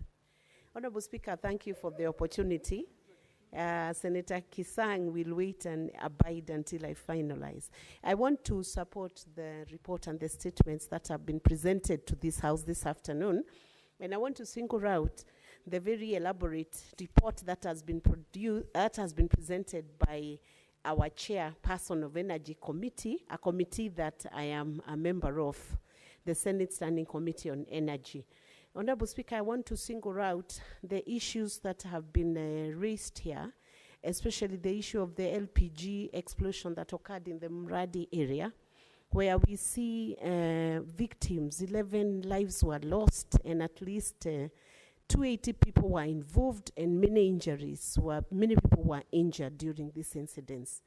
Honorable Speaker, in spite of the fact that I sit in this committee, I want to say that in many jurisdictions, such explosions will be taken as very serious accident incidents, where the policy framework enables people who have suffered from such incidences to be compensated very quickly and very adequately, not because it's the tidiest position for any country to be in, but because it is only the right thing to do, and because, Honorable Speaker, any stakeholders who are working within this sector, the policy framework would ensure that any actors in this sector are adequately insured, the insurance is responsive, and we want to call out, Honorable Speaker, the insurance companies that are covering such incidences, and even covering companies that are dealing, or institutions that are dealing with oils, Honorable Speaker, gas, oil and gas field, Honorable Speaker. It is high time in this nation, Honorable Speaker, that we have a foolproof policy. And I want to remember an incident that occurred about 2 decades ago in Mombasa with Kenya Petroleum Refinery, which was then insured by a companies which were abroad. Honorable Speaker, those insurance companies came to Kenya and they were actively hunting for every victim and every family that had suffered a loss. And they were hunting for them to ensure compensation was adequately done, not undercalculated, but that the victims and their families would feel the burden is a bit eased off, Honorable Speaker. And I would say, Honorable Speaker, since 2015, the Dhangwe Ward, Makueni County, has suffered a spillage, an oil spill, which has caused many cases of diabetes, liver, and kidney disease among the rest.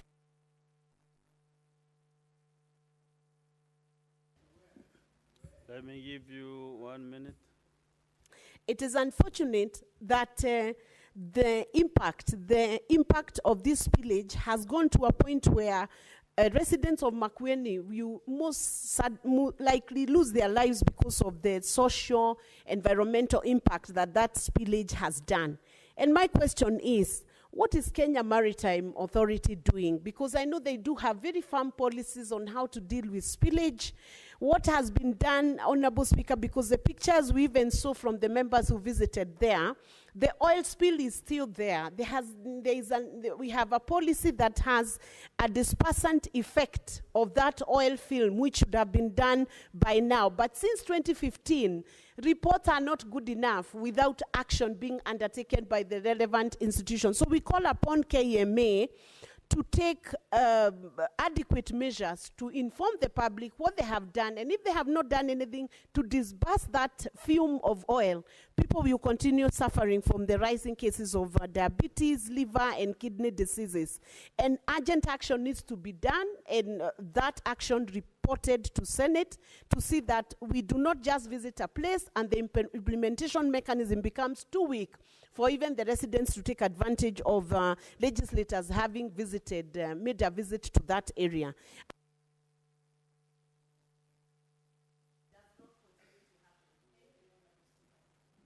Senator Kisang. Thank you, Honorable Speaker. Honorable Speaker, I want to make comments on two statements, and then you'll allow me, Speaker, to read my statement. No, then you can have Senator Sigay. Let me read fast. Let me read so that they can make comment on the same. Thank you, Honorable Speaker.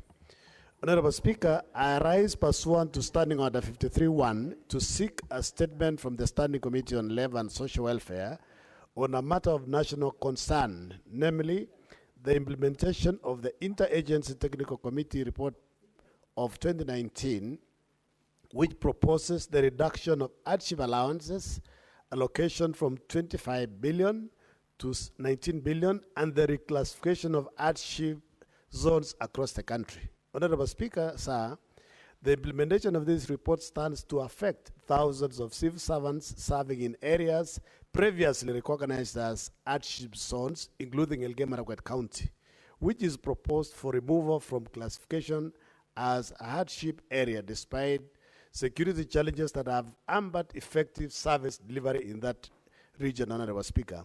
Honorable Speaker, in the statement, the committee should address the following. One, the rationale behind the proposed reduction in hardship allowances from 25 billion to 19 billion and the justification for the reclassification of hardship zones. Two, Honorable Speaker, the criteria used in designating hardship areas, including the specific indicators or benchmarks used to determine whether a region qualifies as an hardship zone. Three, the reasons for the proposed removal of certain regions, including Elgeyo-Marakwet County, from the list of hardship areas, despite persistent challenges such as insecurity and geographical inaccessibility that continue to affect civil service delivery, Honorable Speaker. Four, and the last one, the intended use of the 6 billion projected to be saved through the reduction in hardship allowances, Honorable Speaker. Thank you, Speaker, for this. So I don't know you, I continue to proceed. Thank you, Honorable Speaker. Honorable Speaker, in fact, I want to start from this one that I've just read, Honorable Speaker. Honorable Speaker, recently there was some reclassification of areas that was released. Not comment on that. Thank you. Then that's okay, Honorable Speaker.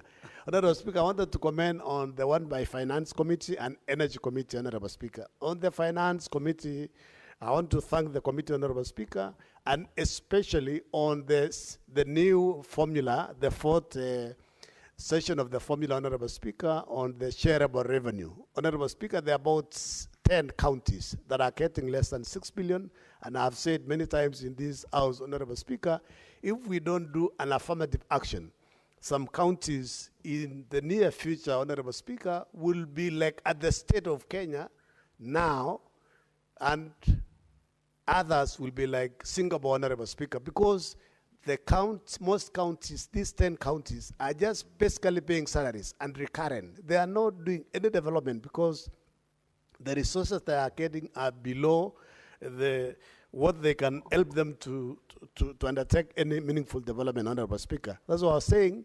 If, as we discuss from tomorrow, this new formula, Honorable Speaker, it is important that we set and say at least each county should get first 6 billion, and then from there, anything above 6 billion, then we can subject the formula, Honorable Speaker, so that some counties like Elgeyo-Marakwet County, Tharaka-Nithi, Isholo, Lamu, even Taita Taveta, they can have some meaningful development, Honorable Speaker. Honorable Speaker, on the energy, I'm the vice chair of energy, Honorable Speaker, and we have talked about 7 or so counties that are not on the national grid. We have Wajir, we have Mandera, we have Karisa, we have part of Isholo, majorly Isholo, Marsabit, even Turkana, Honorable Speaker. And this is because these are areas that were neglected by past governments, Honorable Speaker, and what we need to do as a country. There's nothing that the committee can do as of now. Just a minute, Senator Kisang. Senator Boni Karwale. And you alter my time.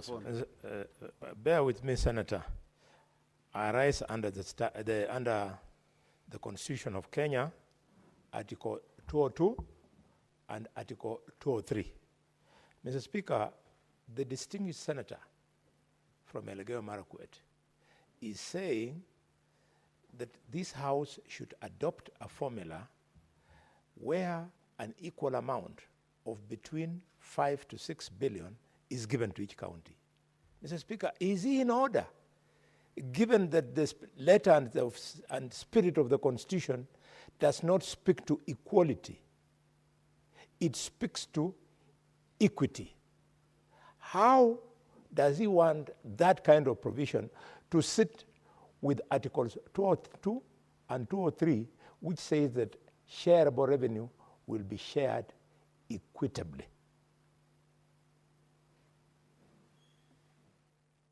I think that is not what he meant, but Senator Kisang can clarify. You know, the distinguished doctor and the full fighter, Honorable Speaker, is, I believe, he's slightly older than me. I don't know, maybe he didn't get me very well, because, Honorable Speaker, I said, as we discuss the new formula, each county is given first minimum of 6 billion so that they can undertake the pay minimum, they can do pay salaries. Kakamega County basically have 10 CCs, Elgeyo-Marakwet County 10 CCs, maybe 12 chief officers. We have similar almost nurses, the same county referral hospitals. But Honorable Speaker, I'm saying each county to be given minimum 6 billion, and then all the resources above, because we say for the 7 times 6 billion, it's about 200 and something billion. The resources, the money above 200 billion, then we share equitable now, which means a county like even Elgeyo-Marakwet County might just get around 500 million. So we get 6.5. Kakamega can get additional 4 billion. They'll get 10. So I didn't say equal. I said we share the first, say 20% or 30% for each county, and then anything above 30%, then we share equitable, Honorable Speaker. Honorable Speaker, on energy, Honorable Speaker, I was saying, I know there has been, these 7 counties were marginalized, especially in terms of supply of power. So what we need as a country is to have a conversation. How do we deliver the power to these particular marginalized counties? And we cannot do it using the resources that we have, because we don't have enough resources. That is why we are saying we need to embrace BBP. If we go to BIP, then we do basically international expression of interest, because PIPs, we have seen it breeds corruption. Thank you, Honorable Speaker. Okay, last but not the least, Senator Wakiri Lali. Thank you. Thank you very much, Mr. Speaker. I also want to make comments on 2 of the statements, and one of which, Mr. Speaker, is the statement and the report by the Health Committee. Mr. Speaker, it's a matter of public notoriety that almost across all the counties in this republic, the health sector is in shambles. It is something that we can no longer take it for granted whenever such reports like what has been tabled by the Health Committee as regards the visits. The report about Mandera, Marsabit, and Wajir is just an example of what happens across all the counties. Whether it is about expired drugs, that cuts across almost all the counties. Inefficiencies in terms of the work and service delivery to the people. In terms of infrastructure, a complete failure on the part of the county governments to manage this aspect. It was never the intention, Mr. Speaker, of devolution to kill the health sector. When the national government is seeking to reform the SHA and from NHIF, it is aimed at ensuring that service delivery, especially in the health sector, reaches the lowest representations in the society, and that is at the county level. It is expected and was expected that the devolved governments will manage their facilities in such a manner that service delivery in this particular aspect of health is efficient and serves the people. It is very unfortunate, Mr. Speaker, to read the kind of stories that the committee has experienced in their visits. I would have no issue with the health committee having a session with the county governor, sitting down and asking those questions. The unfortunate thing is the situation where the committee, instead of having a very objective engagement with the governor so that they get clarifications on areas of concern, the situation degenerates to what the Honorable Senator from Nandi was saying. It's a photo session. It serves no purpose to go and have a session with the governor when you are unable to inquire and get clarifications on the concerns. Mr. Speaker, the situation cutting across the counties is dire. We appreciate the prompt visits that are done. We appreciate the visits by the committee. Back in the county of Bomet, where I represent, we have almost in all the dispensaries, leave alone the referral hospital that is reported in the papers that it's one of the hospitals that stocks expired drugs. The most unfortunate thing, Mr. Speaker, is a posting on every other social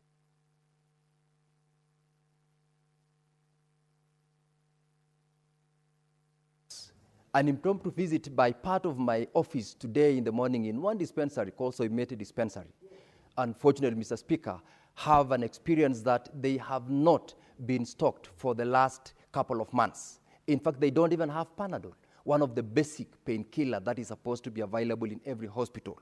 What service they only deliver to the people is immunization, which is not the core. It is not every day that we have children who are being immunized. Yeah, okay. Thank you. The situation as reported by the Health Committee, Mr. Speaker, is one of those which as a House we must find a means of extending the proposed implementation mechanism so that we put these governors to order and we make sure that they serve our people. We fight every day here to enhance the monies that we take to the counties, and they do.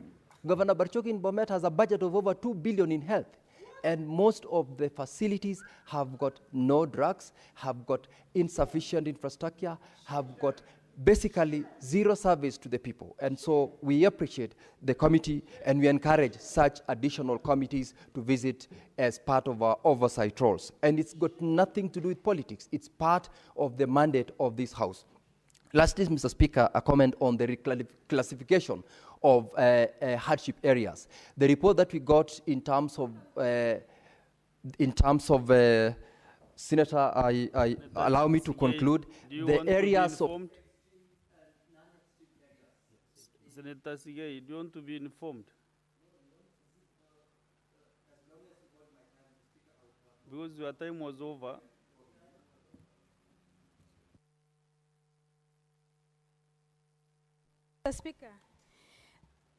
Mr. Speaker, I wanted to inform Senator Cherogei and Senator Wakile, both, and the House. Mr. Speaker, as a health committee, when we went to visit county, after the visit to the facilities. Just wait, she is informing. Mr. Speaker, I'm saying that because it originated from him.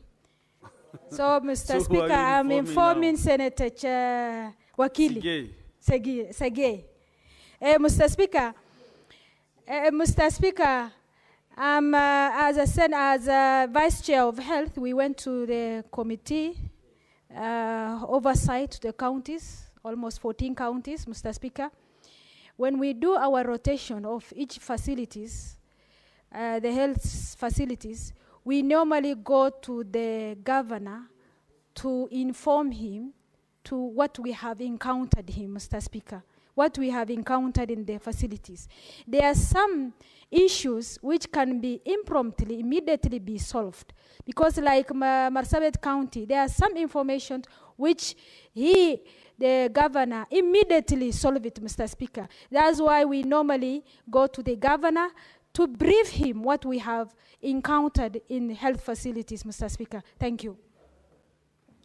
Do you do the courtesy call before the visit or after?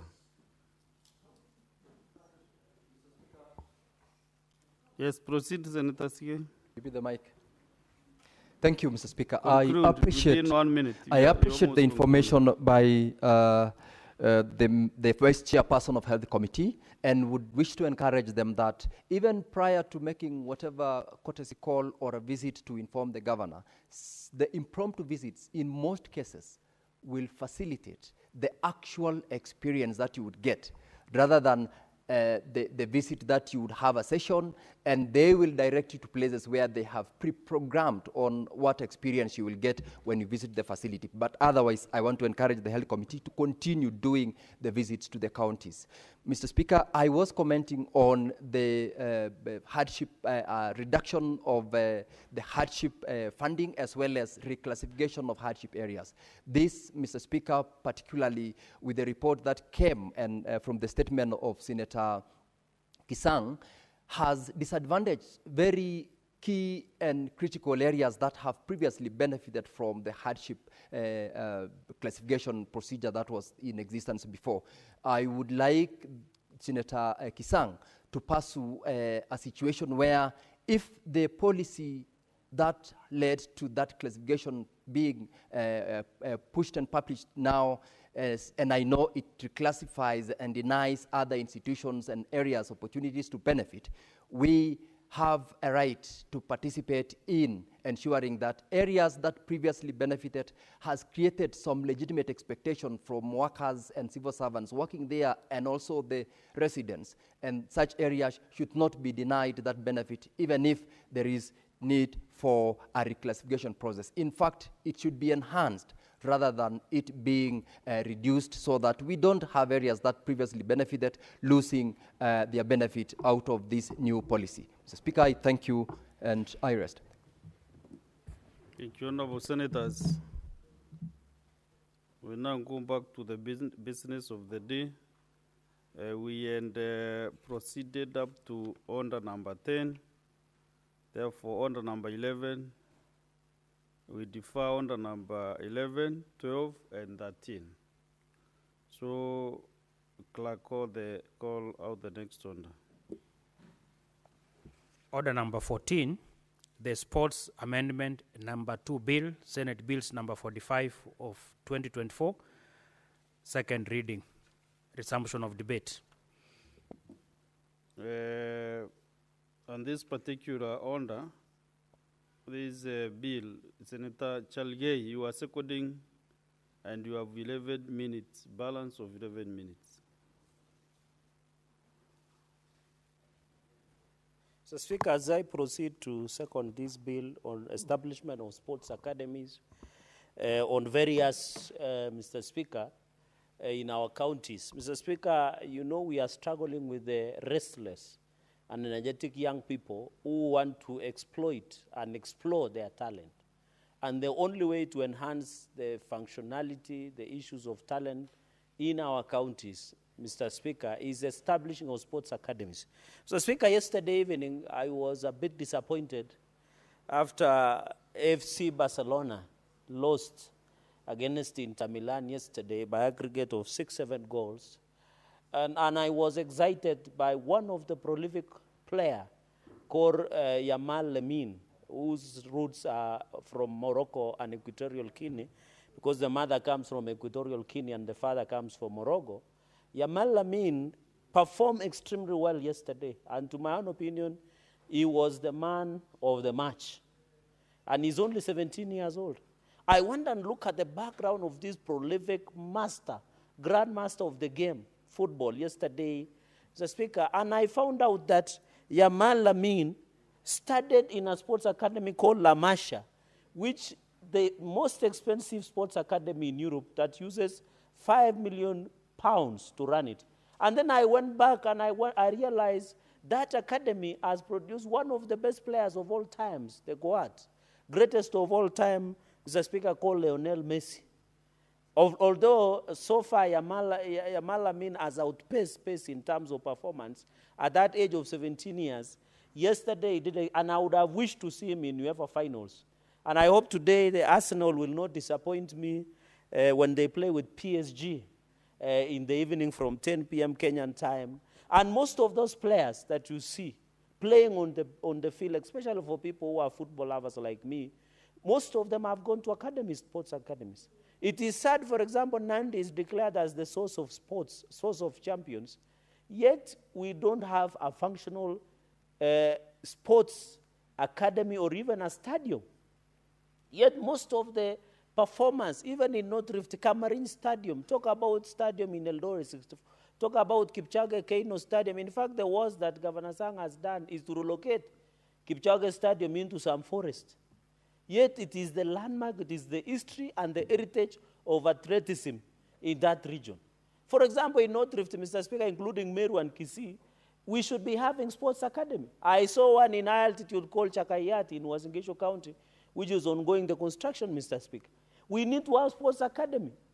Most of the young people, Mr. Speaker, in Nandi depend on sports, especially athletics, unvaluable, Mr. Speaker. So we should, in fact,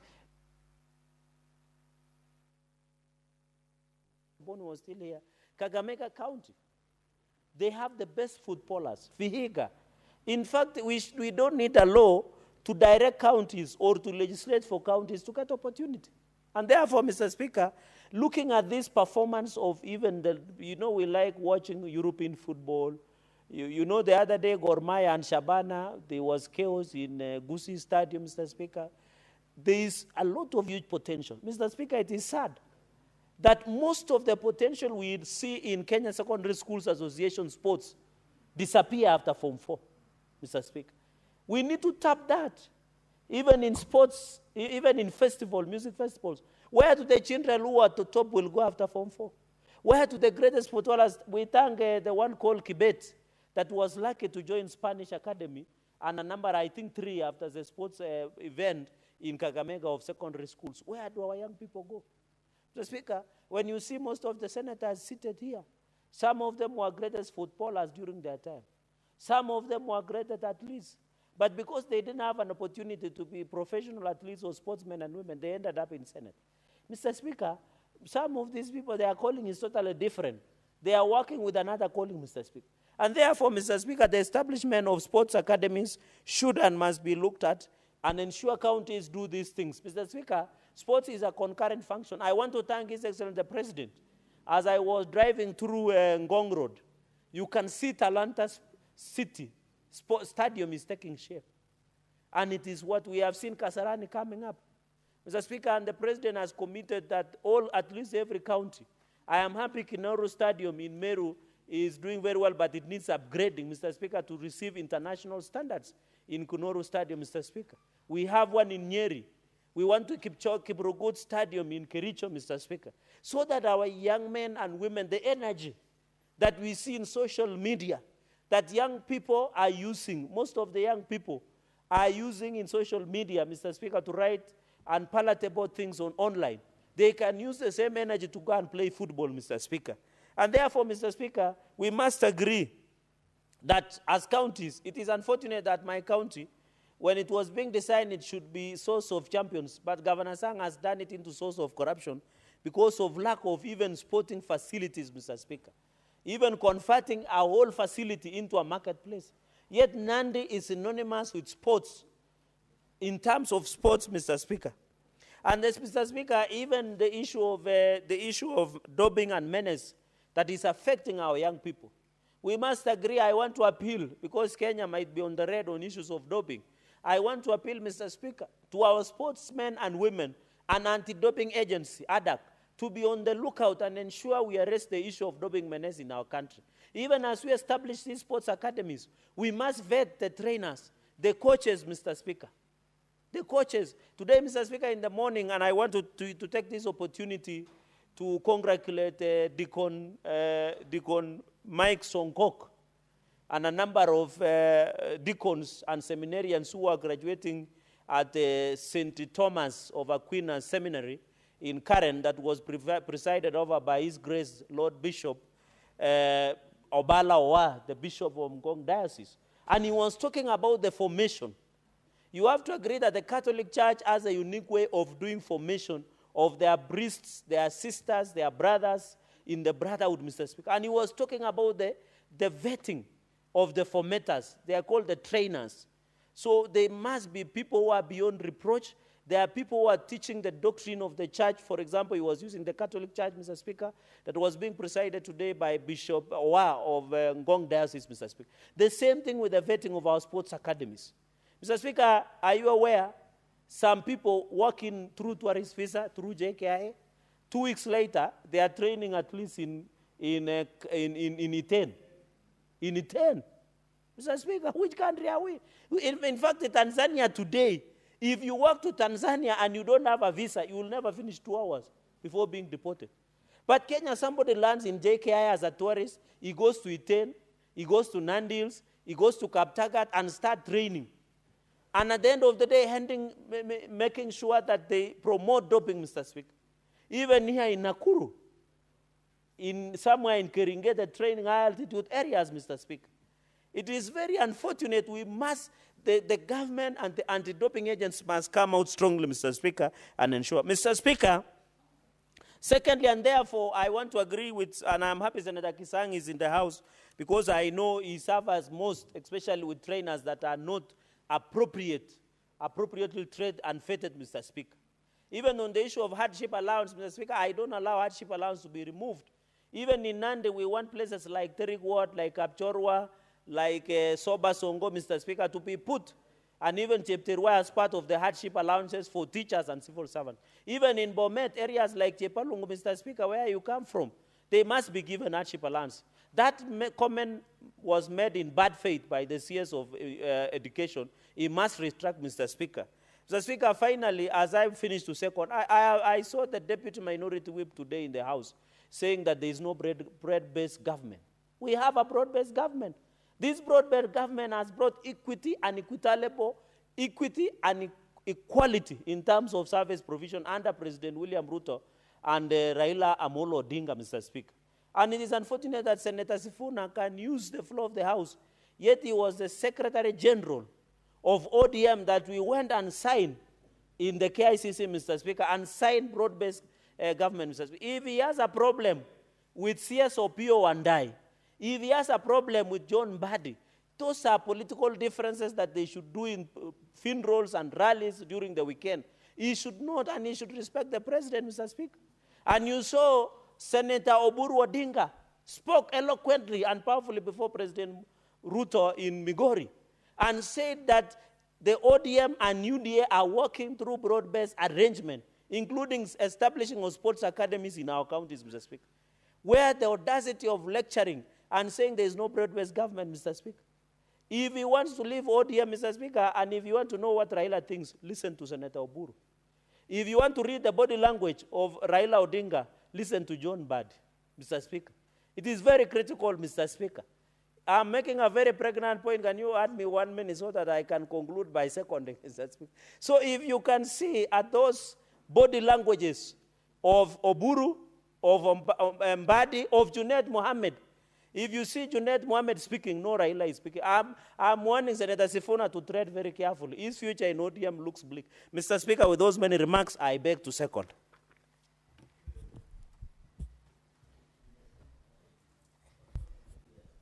Now, Honorable Senators, I now propose the question that the Sports Amendment number 2, Bill, Senate Bills number 45 of 2024 be now read a second time.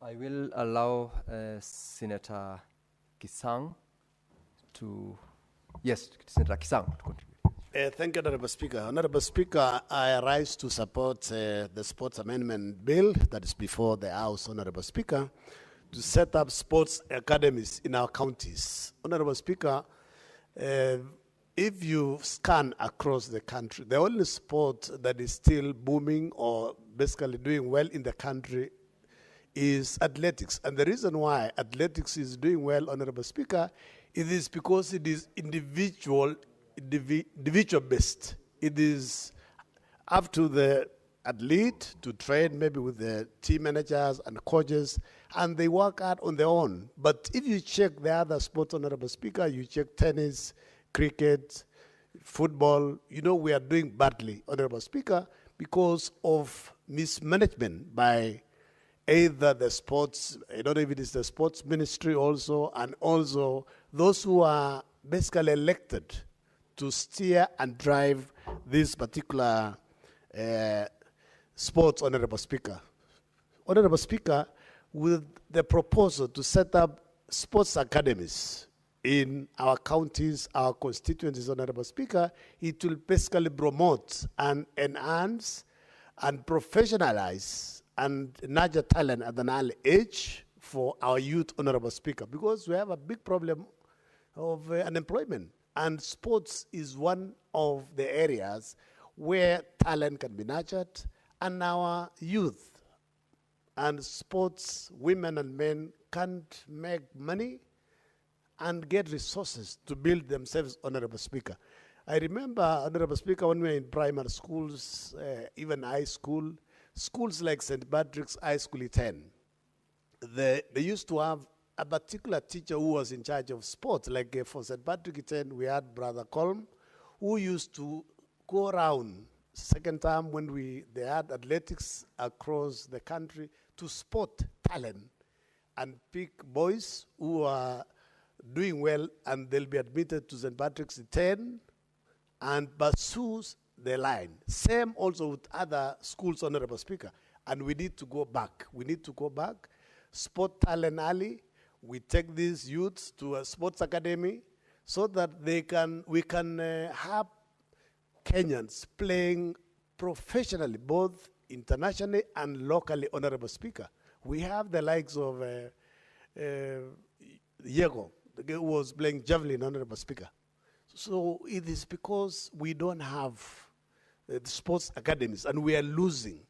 We are losing a lot of talent because we don't have a program on how to sport, how to nurture, so that this can progress. Honorable Speaker, I support this bill, and we want to urge our governors, because sports is devolved. They need to partner with the Ministry of Sports and set up sports academies across the country, Honorable Speaker. They have the resources. In fact, we want to encourage also our members of National Assembly, because in the national government CDF, which basically we are now doing public participation to ensure that we entrench it in the Constitution, there is a percentage, 2% of CDF is dedicated to sports. Maybe we need to enhance it to maybe 5% so that they can partner with the governors to build up sports grounds, and the governors partner with national government to ensure we have stadiums. We have stadiums across the country. It's unfortunately that I know Kipchoge Stadium has been, it was supposed to be rebuilt, modern, to have a modern stadium, to have even a gymnasium, and have even a sports academy attached to it. Same with Cameroon, Honorable Speaker. Luckily the other day, things there are tenders that went out, and I hope the contractors who are coming will be put in place will do a good job so that our athletes can have somewhere to train.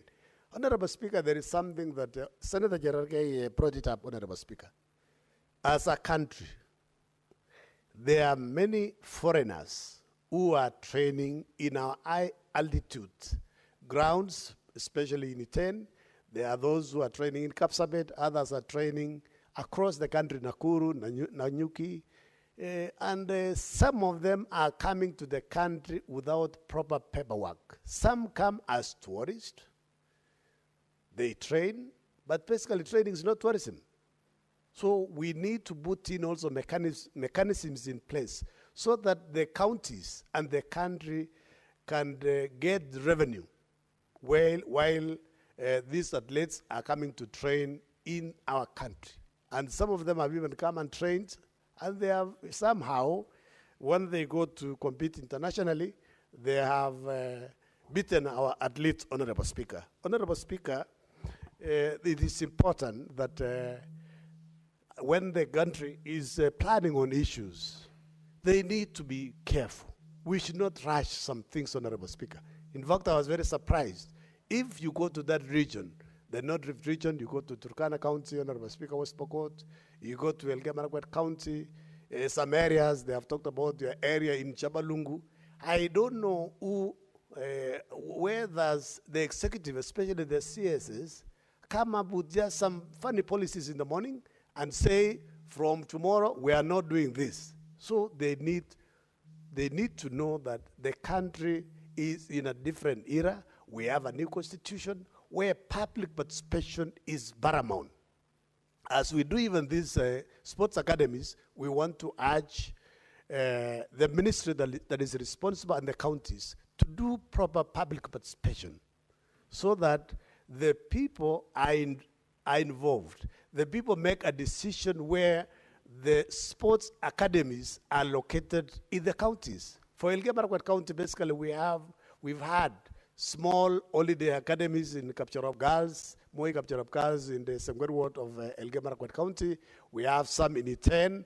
So basically, we want to ask the ministry and the counties that they sit down, do public participation, so that we identify areas where these sports academies can be put, and we nurture talent.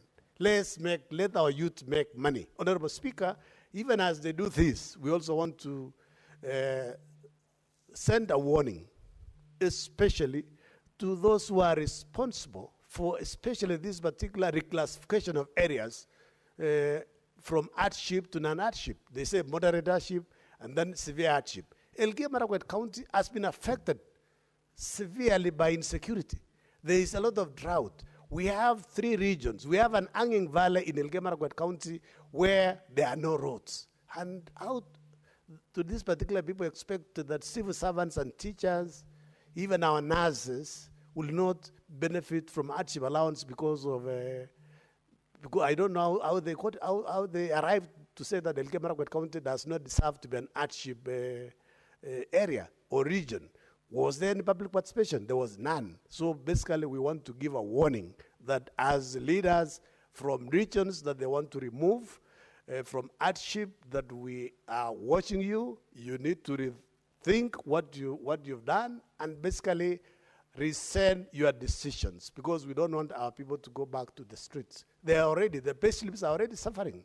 We have housing levy deductions. We have share deductions. We have NSSF deductions, and then you want to remove hardship allowance? For God's sake, I don't think the people will accept this. Thank you, Honorable Speaker. I support the sports amendment bill. Thank you, Senator Kisang. I'll call upon Senator Mugatana. Thank you, Mr. Speaker. Mr. Speaker, this bill, the Sports Amendment Bill number 2, of 2024, it seeks to amend the main Sports Act by inserting an amendment after Section 38, which basically, Mr. Speaker, seeks to make it mandatory that each county shall establish a sports academy. Mr. Speaker, I have the one single fortune of having a daughter who is studying right now in Madrid, Spain, in one of the universities that is sponsored by one of the big football clubs in the world. And they have not just a sports academy, not just a football academy, but they also have a university that is dedicated towards sporting activity. So, Mr. Speaker, I have a little bit of experience of how a sports academy should look like. Mr. Speaker, this law has come at a good time in this country.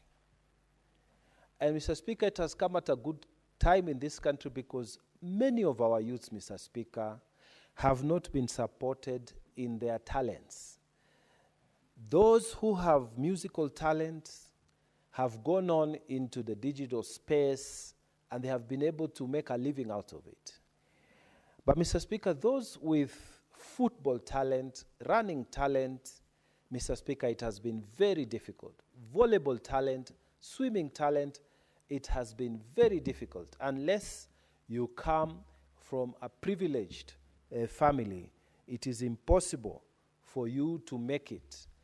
I remember, Mr. Speaker, when I had an office practicing as a lawyer somewhere in up the road in Kikuyu, a branch of my legal office. I remember one young man coming to see me, and he told me, I have a talent for running, but I don't have anybody to stand for me. And you know how we got to know each other? He was washing my car, and I saw something different about him. So when I was engaging him, he told me, I'll come to see you in your office so that I can explain to you my predicament and why I wash cars. I wash cars because I'm trying to raise money so that I can go out and run in a paid race.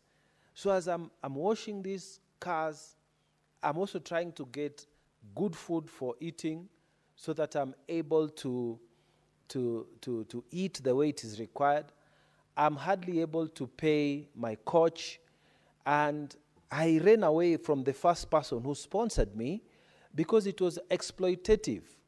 He made me sign a contract that when I go to run and I become number 2, he takes almost everything because I didn't know when I started running about anything about the sports business. So I lost and I didn't make money.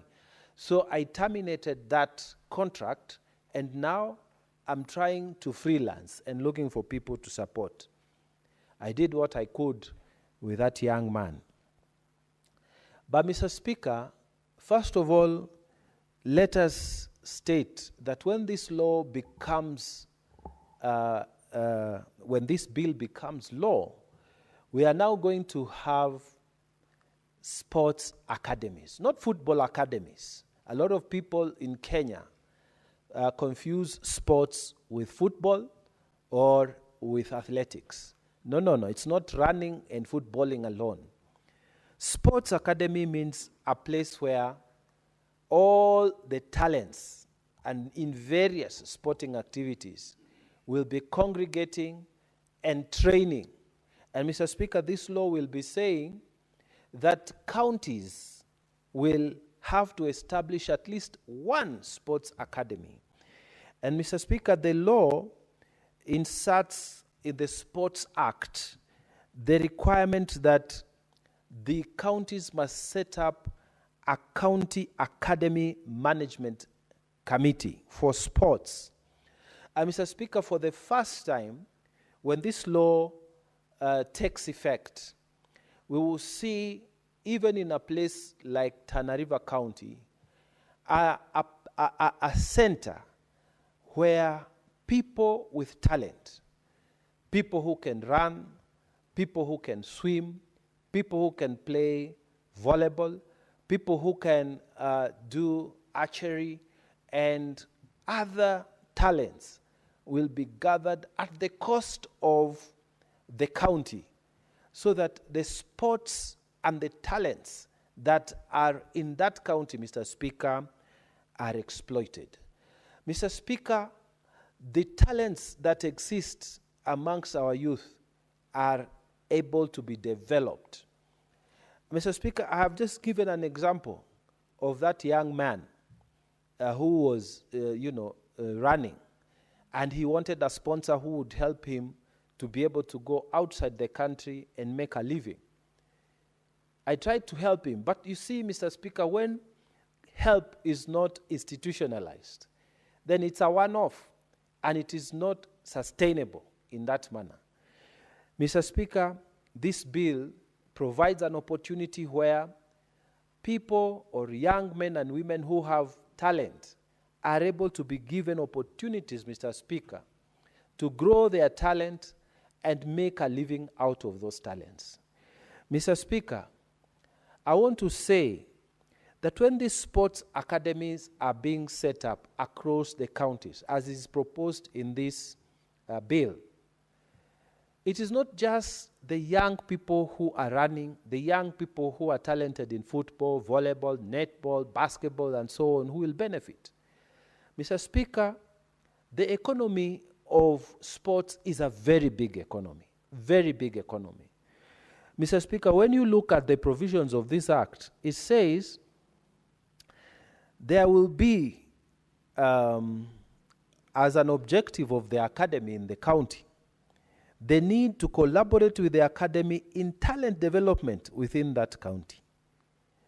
Mr. Speaker, I have come to discover that those talented people, they don't just need the coach who takes them early morning run and tells them you have to go to the boardroom to read the tactics of what happens in the field, and tells them you have to be in the field and shoot this amount of baskets. You have to keep on practicing until there is a muscle retention of memory through practice. Not just that, coach, Mr. Speaker. The economy of sports, Mr. Speaker, is very wide. There are psychologists in sports, people who actually study the psychology of sports, and they are there to talk to athletes. Mr. Speaker, it will provide employment opportunities to those people who are specializing in those areas. It would open our economy to those capacities so that they can be built within this Republic of Kenya and maybe exported to other places. Mr. Speaker, some of these sporting talents, the talented young men and women, they get injured, very injured, not just in the field physically. Some of them are injured emotionally. Some of them suffer the normal problems we all suffer. And Mr. Speaker, societal problems affect them and affect peak performance.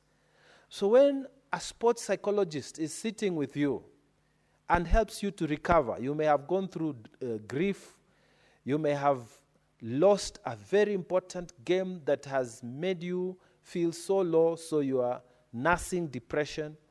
And this sports psychologist is telling you, my friend, you can recover. You can recover your form. You still have many football years to play.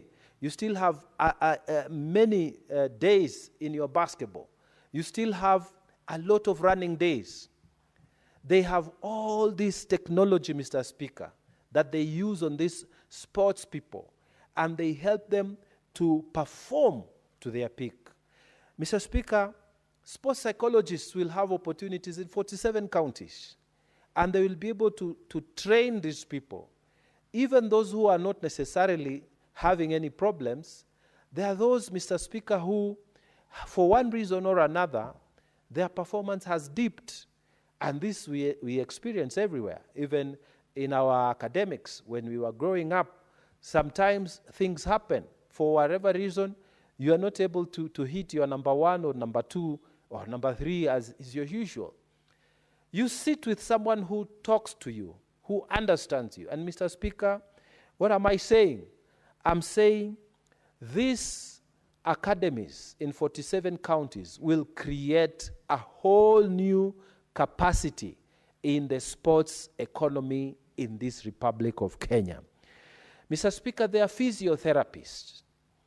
And as I'm speaking now, Mr. Speaker, I'm speaking as the chair of the Bunge Sports, of the Senate Sports Committee.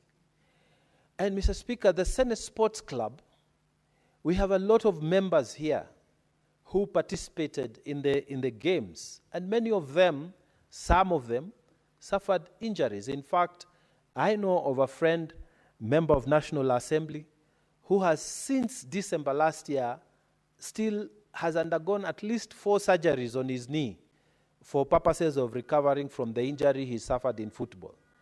Mr. Speaker, physiotherapists, sports therapists, people who know about how to deal with sports injuries, Mr. Speaker. This is an area 47 counties will open up so that the sports economy in this country will start to develop at a tremendous age. And Mr. Speaker, this will give us a huge edge because there is no such law within our neighboring countries. And Mr. Speaker, when you look at what this will do, it will create huge opportunities, Mr. Speaker, for all these people who are associated with sports, the people who are training these people, the people who are treating them, those who are dealing with them mentally, those who are dealing with them physically. Mr. Speaker, even teams that believe in God or they have put gods in their whatever, you will see that there will be job creation for chaplains, for those of us who are Christians. But you have also seen in some of these, especially West African countries, where even those people, with believing in ATR, African traditional religions, they bring their mascots and they pray. That is job creation within the sports academy. Mr. Speaker, I say that we shall develop capacity. We shall grow the whole sports economy within the Republic of Kenya. And we shall even be able to export sporting management capacity. Because, Mr. Speaker, we have said within this county sports academy, there will be management created. And once you have managed a sports academy in Kenya, especially in some of these big counties, you can manage even a sports academy in any other country across Africa. Mr. Speaker, I believe that this law will create great opportunities that will be used to grow the entire sports economy.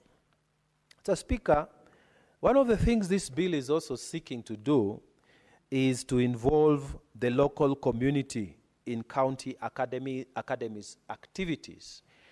Mr. Speaker, when you look at what that means, it means in various villages in a county such as Tana River County, you will be having local communities being called to support that academy. And how do they support the activities of that academy? If that academy is set up in one of the constituencies in Tana River County, the people who are camping there, Mr. Speaker, will need food supplies. They will need clothing supplies. They will need water supplies. They will need even medical supplies. Mr. Speaker, these are business opportunities for the local communities that will be surrounding these sports academies. Mr. Speaker, can you imagine all the suppliers across the 47 counties will be having a place where they are taking foods. Mr. Speaker, employees associated with sports, like nutritionists also, Mr. Speaker, will be in those academies. Mr. Speaker, I really believe that this is a good bill that the Senate has brought, and I want to congratulate the committee, the senators who have come together. I think it is Honorable Chimera and Honorable Tom Ojienda who have come together to put up this bill and help develop the entire sports economy across the 47 counties. Mr. Speaker, I really think this is one of those bills that will be a game changer once it becomes law. And I want to sit down appealing to members of the Senate who will be speaking to this bill that we should support this and pass it without much ado. I thank you, Mr. Speaker, for giving me the opportunities to contribute. Thank you. Senator Karen Nyamo. Senator Karen.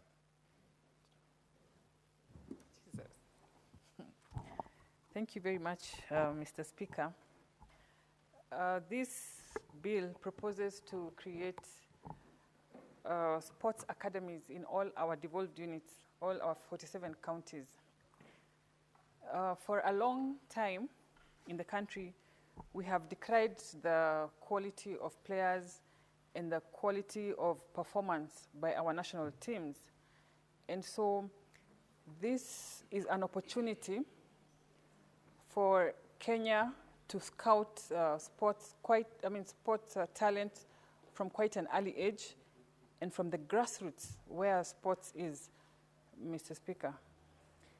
Talent is mainly at the slums and at our villages, Mr. Speaker. I want to say that sports academies have been a preserve of the rich, owing to the fact that they are run as money-making entities. And therefore, if you come from the slums or if you come from the village, you stand no chance to join a sporting academy. In Nairobi, we have a model of what this bill proposes, what it can do and the impact it can have in society. The Mathare Youth Sports Association, popularly known as MISA, formed by a Canadian, Bob Munro, who passed away recently, God rest his soul, has had far-reaching impact in Nairobi. Children from the slums joined this sports association as early as 6 years, and it majorly targets or majors on football. The impact MISA has had in Nairobi, and Nairobi, the landscape even of our young people, is something that we would want to see replicated in the villages once this law comes into force. It is worth noting that from this sports association, it has produced players that made our national team. Dennis Oliech is from MISA, Titus Mulama, Jamal, Malo, etc., Mr. Speaker. I think we need to support this amendment as a House, because it will impact overall on the quality of players, because we will create a larger pool right from the grassroots. And it will impact to the quality of our national teams. And therefore, Mr. Speaker, I want to support. Thank you. Senator Osotsi Godfrey. Thank you, Mr. Speaker. Mr. Speaker, this is a very, very progressive bill, a bill on Sports Act that actually seeks to amend the Sports Act so that we can have county sports academies. Mr. Speaker, you know that a few days back we passed the bill by Senator of Nairobi, Senator Edwin Sifuna, to provide for county sports association in the Sports Act. And now we are debating the bill by Senator Ujenda and Senator Chimera to amend the Sports Act so that we can have county sports academies. Mr. Speaker, this is a clear indication that there is need to do an overhaul of the current Sports Act, because the current Sports Act was actually enacted in February 2013. That was during the last days of Honorable Mwai Kibaki, and it was seeking to actualize the proposals that are contained in Vision 2030. Vision 2030 provided for the sports academies as part of the social pillar of the Vision 2030. Mr. Speaker, that did not take into account the provisions of the Constitution, the 2010 Constitution, that provides that sports is one of the shared functions of the county government and the national government. Mr. Speaker, while serving as a member of National Assembly, nominated member of National Assembly, I sponsored a motion which was overwhelmingly passed by the National Assembly to create sports academies in every constituency, in the 290 constituencies in Kenya. And I am happy that my motion was passed, and the Ministry of Sports actually has made some steps to try and implement the vision that I had in my motion. But, Mr. Speaker, it's taking quite a long time to realize that vision fully, because I know we have the Kenya Sports Academy, which is in Kasarani, but the plan was to have regional sports academies, and then thereafter have county sports academies, and then thereafter have the constituency sports academy. And I know some budget has been appropriated in this program, but on the ground, Mr. Speaker, very little is happening. For example, in my county, we had this fanfare of launching the Joka Denge Sports Academy. But, Mr. Speaker, if you go there, very little is happening there. And I think we must remove this notion that a sports academy must be an issue of brick and mortar, putting their structures and all that. I think we need to focus more on the soft side of the sports academy. We have schools which already have facilities for sports, Mr. Speaker. These can naturally become sports academies. For example, in our region in Western, we have Kakamega High School, we have Chavakali High School, we have Musingo High School, we have Kamusinga.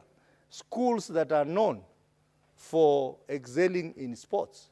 This can naturally be identified as centers of sports excellence, where the government can provide things like coaches, trainers, maybe sports medics, psychologists, and also provide other facilities like training kits and all manner of merchandise that is used in sports, Mr. Speaker.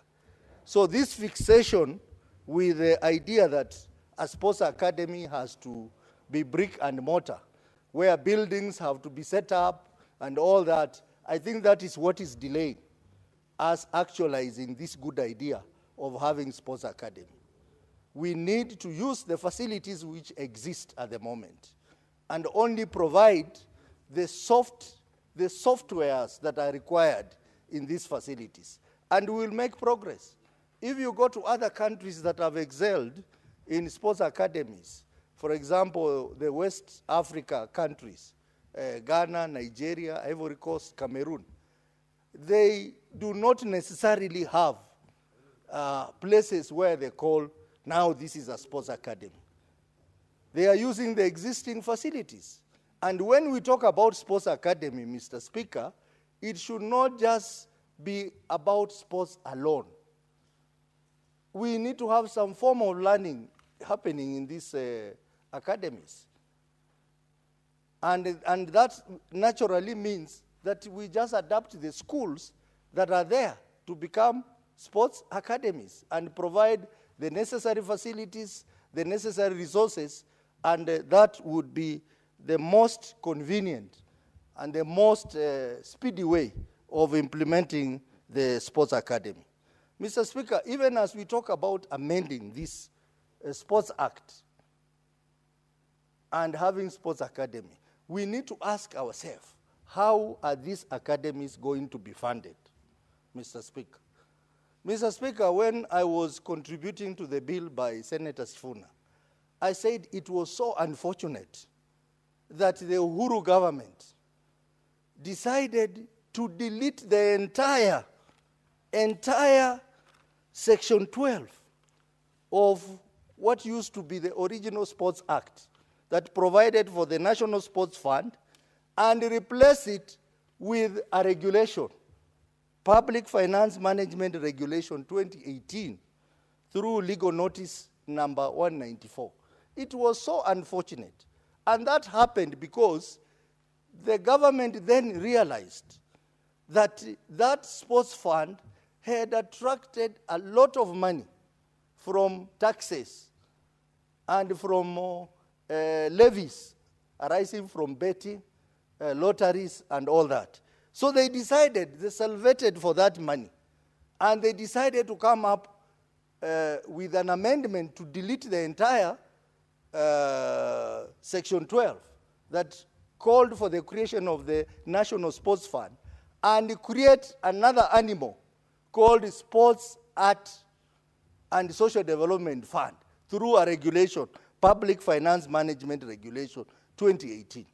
Mr. Speaker, if you look at how they are proposed to share the proceeds of that fund, you will be surprised that 60% of that money is now directed to universal health care. What does universal health care to do with the sports, Mr. Speaker? Only 5% of that money goes to sports development and promotion. 20% goes to development of arts. 5% goes to strategic intervention by the cabinet secretary. Mr. Speaker, this is now why some of us think President Kibaki had a good vision for this country. But the people who took over from Kibaki are visionless. Because how do you now divert funds that were meant for sports and take it to other things which are not sports related?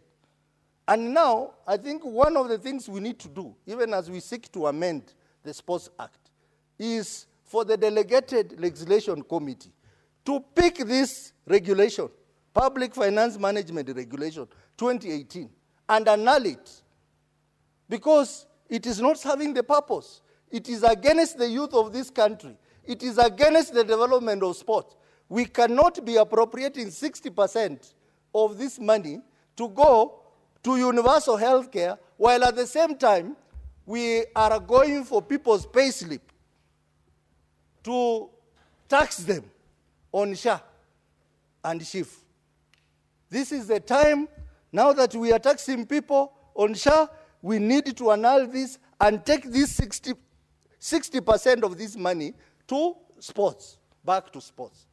The other issue that I think it is important, apart from funding, is that we cannot have a vibrant sports academies in this country if we do not develop the federations, sports federation. And that's why Senator Edwin Sifona's bill was very timely, that we need to develop federations. Federations in this country must be self-sustainable. They should be in a position to sponsor people to go for international competitions, for regional competition. And the money is there in the sports fund. But that money is going to other things which are not sports related. The other thing, Mr. Speaker, which we need to do is we need to promote our clubs. Some of our clubs are struggling, Mr. Speaker. A club like Gor Mahia, for example, a club that are huge, and FC Leopards, which have huge heritage in this country, are dying because of funding issues. And the money is there. We need to say that every year, the clubs that qualify for leagues, Division 1 up to Super League, must receive a substantial amount of money from this fund so that they can survive. Many of us in our counties, every weekend, you get messages of clubs asking you to sponsor them. They are stranded. They need money to go and play a game in Mombasa. They have no money, Mr. Speaker. So we cannot have a situation where we have done so well on sports academies, but we have nowhere to take this youth after the sports academy. We need to have clubs which are ready to take them on. And we also need to have strong federations which will be there to support that particular sports. So I just want to remove the notion that one, sports academy is about brick and mortar, and I also want to remove the notion that the sports academy should be separate from the schools. Mr. Speaker, if you go to countries like Spain and even Britain, you find that the sports academy, and I know some of us have taken our children there to go and learn in those academies. They are also schools. They have an academic program, and they also have a sports program.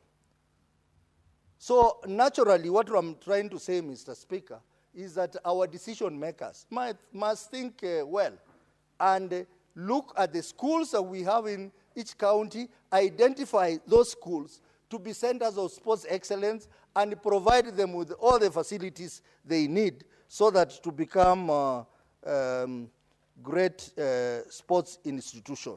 Mr. Speaker, I don't know whether members have had an opportunity to watch the ongoing under-20 tournament in Egypt.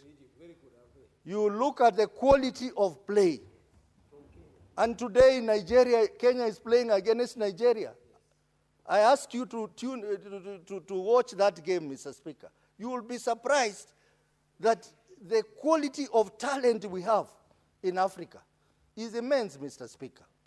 And this is because most of those countries have developed sports academies. Kenya can do well, Mr. Speaker, if we manage our sports well, if we have properly organized and structured and funded sports academy, we will be able to tap that talent in the villages. And sometimes when we go to the village to watch village soccer, you see some quality there. And you wonder why people are not able to scout these players to play for big clubs. It's because we don't have a structure on even scouting for players to go and play for those big clubs or to go and represent us. And Mr. Speaker, when we talk about sports academy, we should not be fixated with soccer only. Let us look at other sports, Mr. Speaker. Rugby, for example. And in the region where I come from, we are naturally rugby players because of the muscle that we have. So we need to identify each area and know which area can do what sport. For example, I know like sports like high jump. The Maasais can do better in that. We need to go there and establish a sports academy for such kind of games. And many other areas. Many other areas that we know naturally, like where Rift Valley. Rift Valley is largely athletics. We need to go there and establish athletics sports academies so that now we have a diversity of sports and not just football. And if we do that, this country can earn a lot of money in foreign exchange through sports. There are countries which have developed because of sports, Mr. Speaker. And if you want to know how sports is important, Mr. Speaker, look at Eldoret Town, Mr. Speaker. One of the reasons of why Eldoret Town has grown is because of the influx of money from sports, athletics. You can imagine if that was happening all over the country. Like in Vihiga, where people are very good in soccer, we would have serious development because of sports. So let us look at sports as a matter of economic growth. Let us look at sports as a matter of dealing with the youth problem in this country, unemployment, crime, and such.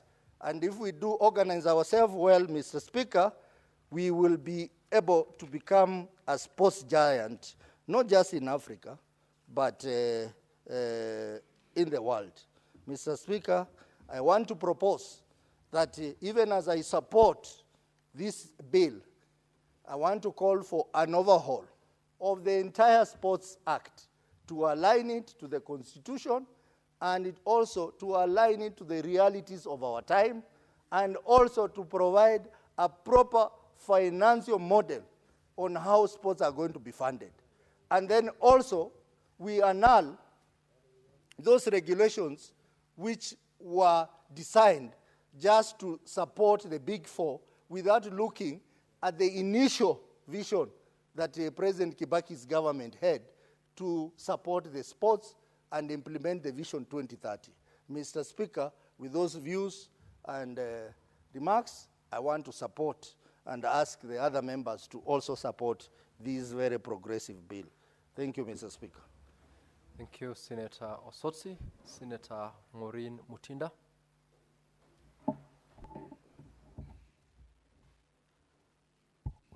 Thank you, Mr. Speaker. Allow me to really start by appreciating. Senator Osotsi. Order, please. Allow Senator Mutinda to be heard in silence.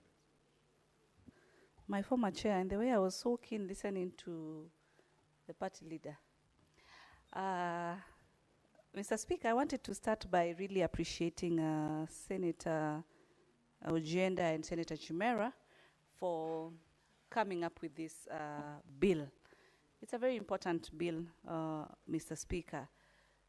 Looking at it from the perspective of both academy and the talent point of view, whereby our young people will be able to nurture their talents, more specific, the sports talent, at a younger age.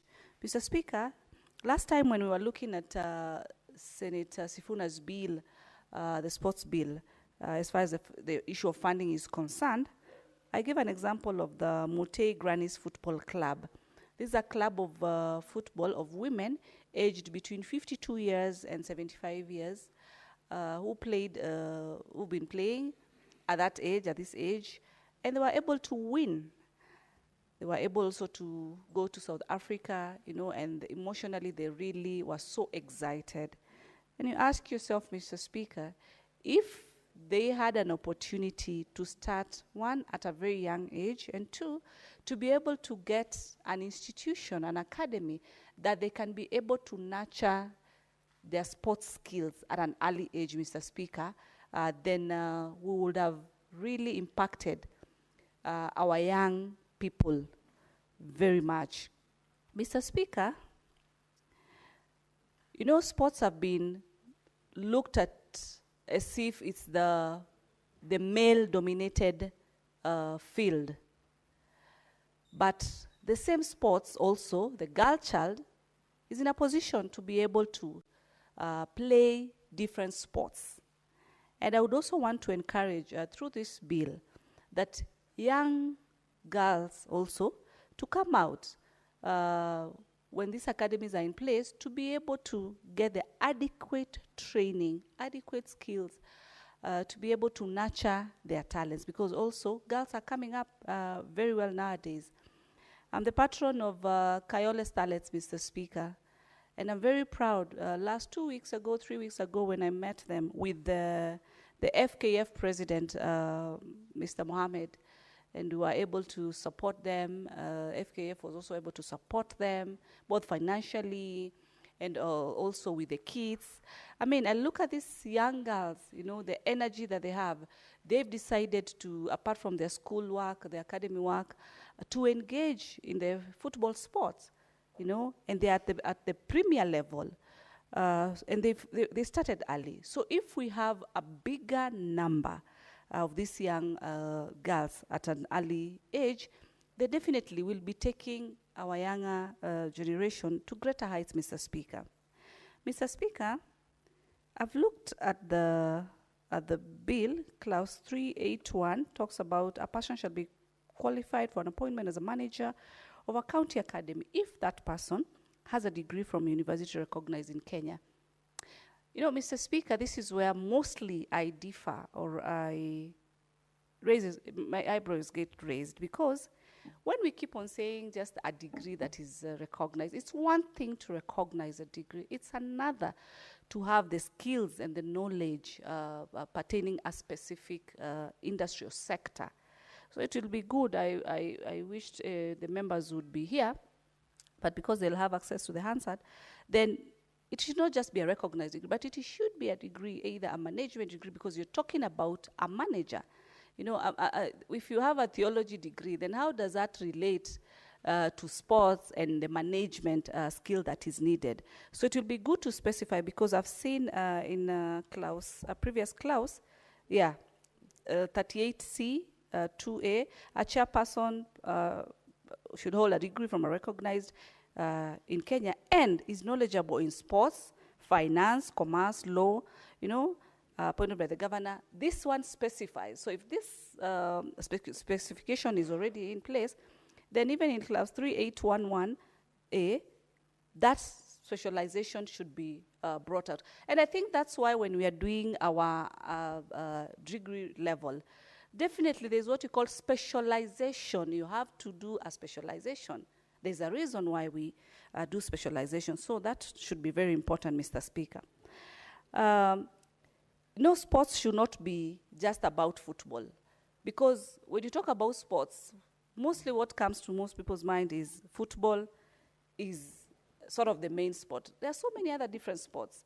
Apart from volleyball, basketball, and all that, we have new sports that are nowadays in place that should also be encouraged. Could be indoor, could be outdoor, but our young people should be able to be encouraged through this academy, sports academy institutions. They continue nurturing their talent. I've listened to Senator Sosi when he made a point in terms of buildings, you know. We do not need, you know, how you pass a knowledge, it doesn't mean that you need to be confined in specific rooms, in specific spaces. The skill knowledge should be passed by, of course, the relevant qualified personnel, and the people who are receiving the same knowledge and skills should be ready to receive that. What am I trying to say? We have our learning institutions. Case example, the primary school. Like here in Nairobi, you know, we have over, 100 primary schools, there's high schools. When schools have closed, especially during the April, August, December holidays, these schools, these rooms are just not utilized. It will be the best time when this bill passes, like we can start with our own public institutions for these academies to take place. These learning institutions can be utilized, even the universities, even the technical institutions can be utilized to kickstart their academic sports center. We don't need to wait until there's funding, we build big institutions, big rooms here and there. We can start with what we have. We have classrooms, and those classrooms can be used, especially during the holiday period of time. Mr. Speaker, I've looked at also the bill which talks about protection of the minors in sports. It has covered it well, because you find that young people are coming up, but at times they do not have a guardian, an older person who can be able to guide them, an agent who's qualified and who has the same ambition with the academia in matters sport. You find that young talents, at times, they start very well, and at some point, they lose it. One of the reasons could be, of course, mismanagement, poor management. And there should be thorough scrutiny, even when these managers are the ones helping these young people to enroll in this sports field. They should be genuine. They should be having the same vision and the same goal with a minor who's talented to be able to perform the different sports activities. At the same time, Mr. Speaker, there is the issue of the mental health cases. We've seen sports whereby people have engaged in different sports, like the boxing activity, whereby after some time, someone is not even able to focus, is not even able to continue this normal life. It could be because of the injuries, So the bill should also bring about the element of how, apart from the way it has covered very well, how minors should have guardians, should be protected, even when they're signing these contracts. There's a guideline. So the owners of the bill should also instill the issue of mental health cases, where we've seen some of the people started very well, and at some point they lost it. You're told that this was a champion, but you look at them after a few years down the line, either the manager misappropriated the funds, there was no correct management, and they lose it, and these are our people. So what happens to the young people who want to emulate and walk the journey? It becomes very discouraging. So mental health should be addressed in this bill, so that sports does not just end at a certain level. We've also seen poor financial management at times with the people who have excelled in sports because of probably big amounts of payment. And then after some time, they just lose it in the way. So the academy should also have a facility that offers the counseling aspect, mental health discussions, financial management discussions of our people, so that they are able to see how do they go to the next level with the right guidance, Mr. Speaker. So all said, is a bill that I, as an academician, Mr. Speaker, I fully support, and I hope that the right people, the committee members, the managers, will put the passion as far as sports is concerned, not any other thing ahead, but should put the passion of sports so that we continue nurturing more and more talents. Thank you, Mr. Speaker. Senator Hamida Kibwana.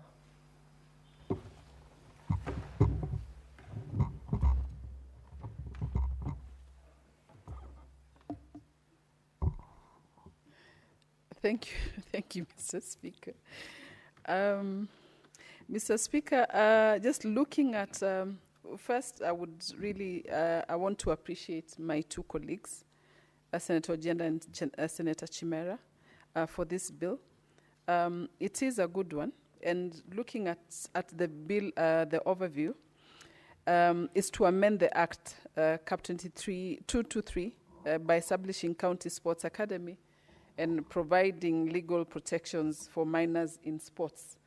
Mr. Speaker, looking at it, for example, the two, that's section 2, key provisions and their relevance. That's county sports academies, section 38A to 38M. The provision reads, mandates each county to establish at least one sports academy with structured training programs, technical staff, and linkages to local communities and international bodies. Mr. Speaker, looking at this, the issues here are many. One, like for example, rising stars from counties like Kericho or Elgeyo Marakwet often move to Nairobi for opportunities, Mr. Speaker. The problems, of course, many counties, especially in northern Kenya, lack basic sports infrastructure, talents, and remote areas remain untapped.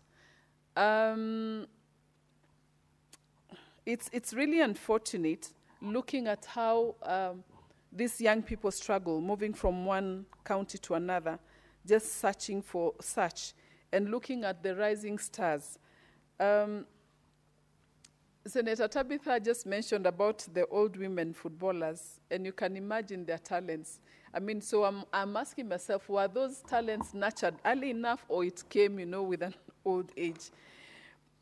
Section 2, number 2, on local management and oversight, section 38C and 38F, Mr. Speaker, the provision that each academy is to be managed by a multi-stakeholder community with expertise in sports finance and administration. This one, the real life issue, Mr. Speaker, is that there's mismanagement of county funds that leads to failed youth programs. Then it's never structured in a way that, it can be oversight and can be enhanced with transparency and accountability, Mr. Speaker. Number 3, on inclusion of persons with disabilities, section 38B 2A, that's on academies, provision on academies must accommodate persons with disabilities. The problem here, Mr. Speaker, is that Kenyans Paralympic athletes often face expulsion despite the international success. It impacts, it promotes inclusivity and aligns with the constitutional mandates, Mr. Speaker. Then on protection of minors in sports, section 54A, 54 to 54F, that's a protection against abuse. The provision is institutions must vet coaches, enforce child protection standards, and establish abuse reporting procedures. These allegations, Mr. Speaker, on this, looking at this case, allegations of abuse by coaches in football academies in Nairobi, the impact is that it will establish accountability and professional standard. So we have many challenges out of this, Mr. Speaker. I would like another amendment on education guarantees 54B. The minors must have access to basic education, even in residential academies. The real-life link, Mr. Speaker, the problem is the young athletes sometimes drop out of school, hoping for trials abroad. But then here, the impact will be to prevent exploitation and ensure fallback options, Mr. Speaker. Number 3 is contractual protection, 54C to 54E, Mr. Speaker. These contracts, as under the provincial, involves minors must be signed by guardians and only valid from age 17. Agents must be accredited. In such cases, Mr. Speaker, there's scam cases. Fake international trial offers, conning athletes.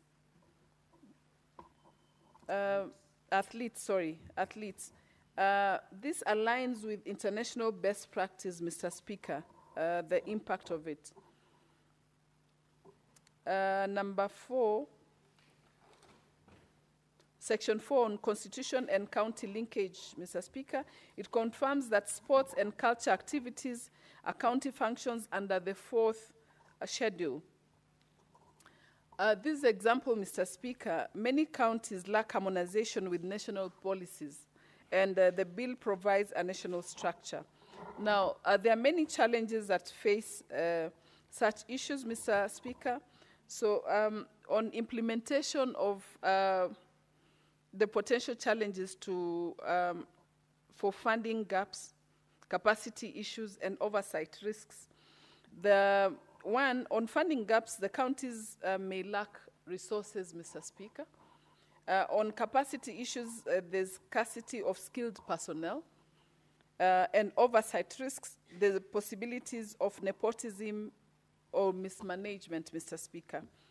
My recommendation on this, Mr. Speaker, is to ensure conditional grants from the national government to support academy rollout. Mr. Speaker, also we always hide under capacity building, but then I wonder whether, because you find most of the funding or most of the grants actually are always, you know, under capacity building, whether the funding has been utilized or not utilized, but then it's all under the name of capacity building. So, but then looking at the county staff in sports management through a partnership with instructions, that is, for example, KU and Strathmore, what they do. And then establishing a monitoring and evaluation framework under the Ministry of Sports to ensure compliance. Then integrate digital scouting and performance analytics to improve talent identification, prioritizing public participation to align academy programs with youth interests. Now, Mr. Speaker, my final recommendation, because I can see Senator Eddy wants to have his share and introduce his bill, is that the recommendation is to introduce conditional national funding support to counties to set up academies quickly. Use Kenya Academy of Sports to develop a standard curriculum for coaching, and at least have academy management. To digitize scouting through mobile apps and national database, and promote public-private partnership, especially in underfunding counties. Looking at M&E, monitoring and evaluation index to assess each academy's performance, hold annual inter-county academies and talent showcases. Mr. Speaker, I'm looking at also socializing this young souls, you know, just having the social. I remember during our days, we had the time to play kati, netball, you know, that footer, tapo, you know. So we had time to socialize. But this, looking at this young people nowadays, they hardly have time. They only have time with their phones. So I feel strongly that with such, you know, we'll give them time to discover themselves. Mr. Speaker, I'm one of them who found myself in sports quite early, and I played basketball. I even found myself playing for the Kenya team basketball. And now I'm the most valuable player in the Senate, playing basketball. Not in the Senate, actually, playing basketball. So I feel seriously these talents should be nurtured early enough. And I started while I was still young. Mr. Speaker, this seriously will also support that early talent identification and nurturing. It will allow those athletes at least to be discovered early, professionally, and be given better career pathways. Mr. Speaker, in universities, you realize even in sports, you find our young people who are in international universities, they find themselves getting scholarship. Just the other day, in fact, my daughter told me that she got a scholarship for her master's, so we don't have to pay her fees. Just because, she involved herself in some curriculum activities and sports. So I feel seriously it's a way of getting our children to. In fact, even the club that I was playing for, Barclays Bank, it's managed to it created space for young people to get jobs, and so many of us were employed by Barclays Bank. So I feel that it is a good bill, and those amendments should be done as soon as possible so that it can pave way. This amendment also, Mr. Speaker, it's also going to, the bill also, it's going to have equal access, pave way to equal access to opportunities for all counties. Even the marginalized would have formal structures. So we are talking about when you have someone from Northeastern, will have the same support system as a person in Nairobi. And also the structured education and dual careers, that the academies will integrate academic education with sports training, helping young athletes to develop both skills and academic qualifications, Mr. Speaker. Also, I talked about job creation. It shall definitely create local employment and economic activities for our children. Also, one of the skills is also, it's going to improve international sports, local and international sports careers for our children. We have, I think Senator Nyamu has named a few, those who started with Madare, is it Maisa? Madare Sports, and they were quite talented, and most of them moved to greater places. So we are going to, definitely it's going to create a stronger grassroots systems that would eventually improve Kenya's performance in a wider range of sports international for our athletes. Mr. Speaker, I think I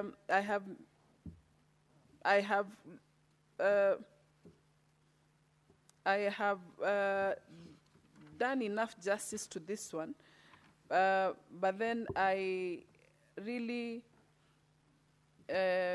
would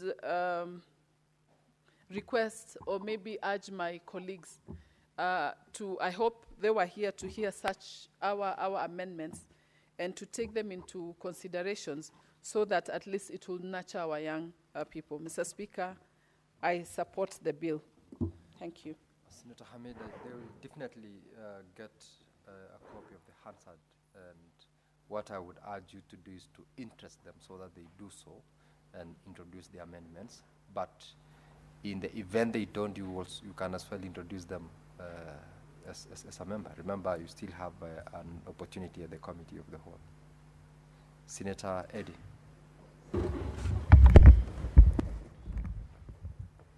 Mr. Speaker, I want to thank you for giving me this opportunity to share some thoughts on this bill. Mr. Speaker, right from the start, I want to say that this is a bill that is well motivated. Well motivated because we have seen the place of sports academy or sport academies in the globe that certainly as a country we need to start emulating. And Mr. Speaker, there is no doubt that sports has become one of the biggest employers, both directly and indirectly, Mr. Speaker. Biggest employers because today we have got journalism that is just based on sport journalism. Today we have got economies that are thriving because of sports, whether you think about creative economy, where artistic elements like jerseys that people use in sports or any other materials that are attached with different clubs, Mr. Speaker, are tied to economic gains. And Mr. Speaker, if you think about the entertainment industry today, you'll find that they thrive on the basis of sports, Mr. Speaker. In fact, I can argue that probably what Europe, and specifically Britain, exports the most into the continent of Africa is probably sports. Because if you look at the English Premier League, Mr. Speaker, as well as even other leagues like the Champions League or the Spanish La Liga league, on football front alone, Mr. Speaker, you'll find that the related economies that come with this sport as an industry, Mr. Speaker, is such a big opportunity for employing young people. So the intent of the bill, in terms of just creating opportunity for economic wellness for young people in this country, is indeed one that warms my heart. I know that the authors of the bill have also seen the bill from an angle of being able to deal with a myriad of issues that comprises social problems that we face with our young people. Things like drug abuse and other form of idleness that lead our young people to things like crime in their neighborhoods. This is indeed, Mr. Speaker, a very warmly welcomed vision cast upon this bill. However, Mr. Speaker, to want to think that academies can be run by counties, Mr. Speaker, I think would be a big challenge. It's an outstretch. In fact, I really wish, Mr. Speaker, that the authors of this bill were in these conversations, because sometimes it's very difficult to go back unanswered and sometimes listen to what members have said about this bill. Because, Mr. Speaker, if you want to start thinking about sports academies in the country, the first thing you must ask yourself is that, who do we want to compete with? Do you want to compete with ourselves who do not have sports academies? Or do you want to compete with countries that have made strides in terms of having properly run sports academies? Because sports in itself is such a big area, but also a very small area in terms of opportunity you can get to for young people. If you think about it, Mr. Speaker, think about the clubs that are playing the Premier League. There are only 20. If you think about the clubs that are playing La Liga, there are only 20. If you think about any top clubs that you think about in the world that are playing any leagues in those respective continental programs of sports, they are so small so that it is very difficult for young people to make it to be able to play in those sports academies. I mean, in those major clubs. So our first understanding, Mr. Speaker, when we think about this, such a bill, must be understanding how the concept of academies are run within the excellences of sports in those particular regions that have made sports such a big economy. I think this is a critical part of structuring the bill. So that when you talk about sports academies, Mr. Speaker, then the structure of ownership must be right from onset. Which is why I wanted to say, Mr. Speaker, that the first place that I would want to have a serious amendment on is in the structure of ownership of these clubs.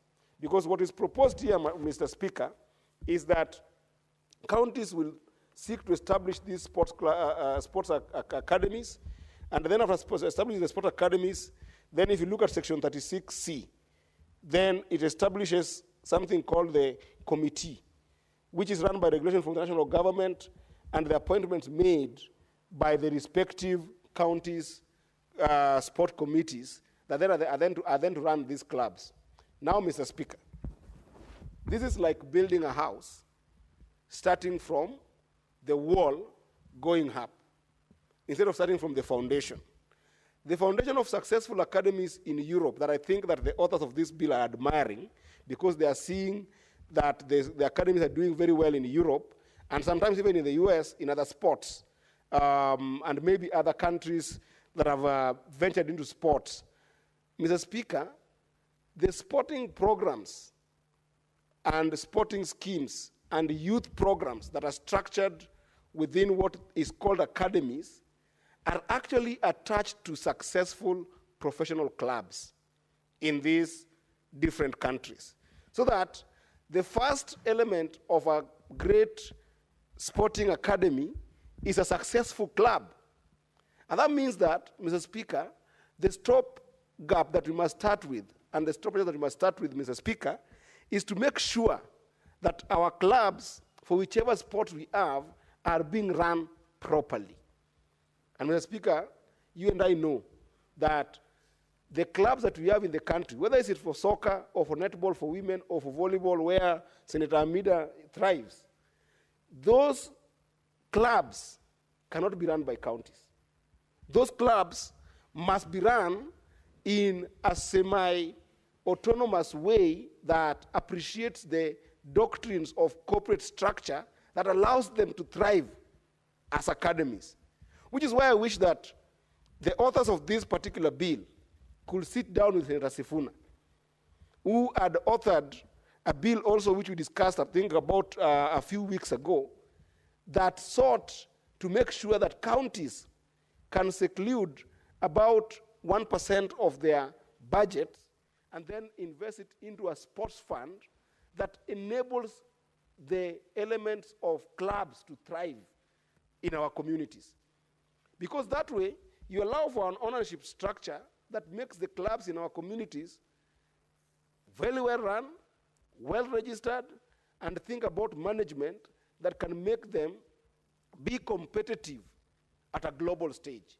Because the idea here is to build talent, not for building talent's sake and just for dealing with problems of social nature in our communities, but build talents that can compete at a global stage.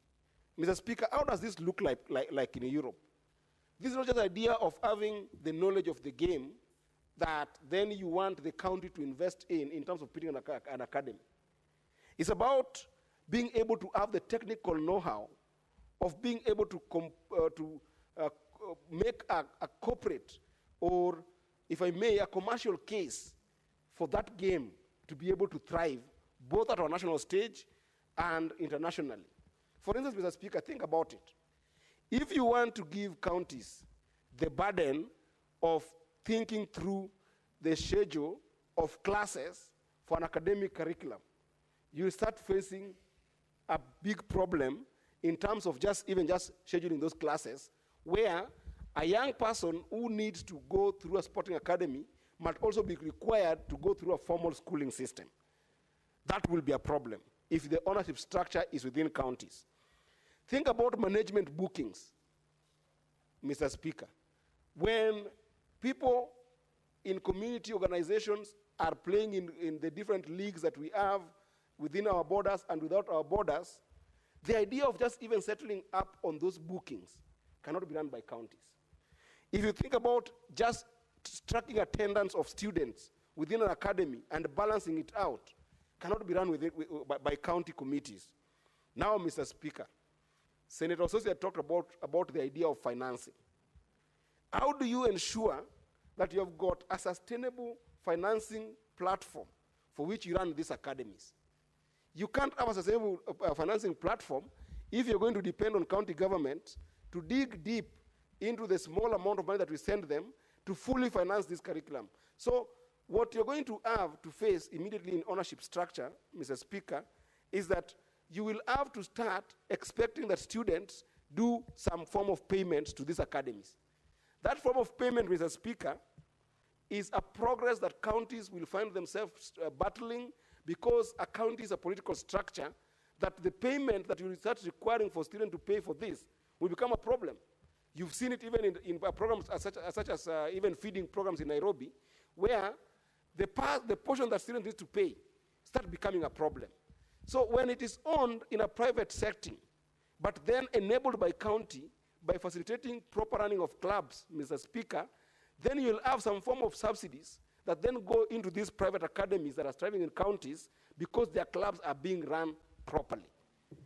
So, Mr. Speaker, I'm talking about this ownership structure that must be predicated upon proper running of our clubs, proper running of Gor Mahia, proper running of Shabana FC, proper running of the Police FC, proper running of even the volleyballs that we are seeing in the country, run by amazing women in the country, Mr. Speaker. If you think about sports, Mr. Speaker, the counties will be confronted by either developing proper facilities for these sports or renting those facilities. The recurring budget in that, Mr. Speaker, will be so humongous that the counties won't even be able to manage. Now, the bill here proposes a management structure that is ordinary.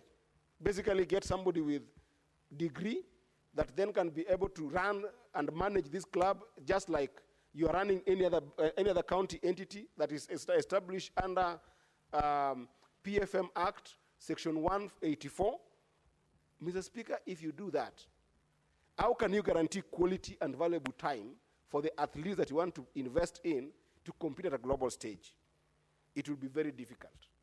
So, Mr. Speaker, the overall comment that I'm making here for the owners of this bill, and I'm glad that Senator Chimera has just walked in, is that this bill must be reviewed starting from the ownership structure that allows the clubs to put a scheme that allows young people to be able to engage in sports. Why this is very important for us, Mr. Speaker, and we have seen it thriving in other places, is because by clubs owning the structure of academies, number one, they will be very clear in terms of their mission and vision. You see, the bill says that there will be a requirement for every single county government to establish at least one sports academy. But how do you vision that? How do you mission that? For instance, if you come from Migori County, where I come from, we have got very many young women who are very good at netball. Equally, we have got very, very good young men who are very good at what I would call volleyball. And yet, we still have very, very, very good young people who are good at soccer. So how do you vision a county being able to put up a soccer structure at the expense of a netball structure? But if you allow netball to be a club by itself, very well run, but supported by county in terms of resources that are given by the county in some subsidized form, then you will have a netball structure that has got a clear vision, a netball club that has got a clear vision, same to a soccer club that has got a clear vision. And you can still have an athletic club that has got a very clear vision and mission that then builds a very competitive team, Mr. Speaker. Because if you look at the team that has been proposed here in terms of management, and I hope that Senator Chimera will look for me so that we sit down and look at what is the minimum viable option of running this sports academy. Mr. Speaker, if you end up just renting an employee to run this or manage these committees, the problem is sport runs on what we call passion. So that a variety of management are actually coaches. They are coaches not just for the technical bit of the sport, but also the mental understanding of these athletes when they are working on developing their talent.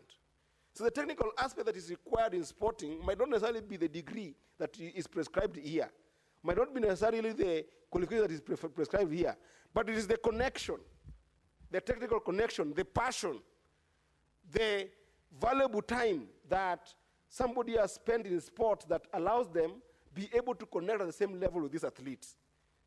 And that enables the proper crafting of a compelling curriculum, Mr. Speaker, for what then constitutes that sports academy. Because a sporting academy will not have a typical curriculum like a normal education system. It will require curriculum based on the technical understanding of this management that you have. And then, Mr. Speaker, what my friends who covered this bill have also talked about that I think is lacking here that needs some amendment is investing in safety. Because a sports person, when they get even a single injury, if they don't get proper treatment, and you've seen me here, Senator Chimera, of course through the speaker, you've seen that when I got into clutches by just getting an ACL problem, I was on clutches for almost 12 months, and I'm not even competitive as a professional. I'm not a professional player. So think about safety when these injuries come about. The investment is humongous. That is why ownership structure must go back to clubs, where you can put facilities in terms of resources, you can ensure that there's quality facilities, and even technological know-how.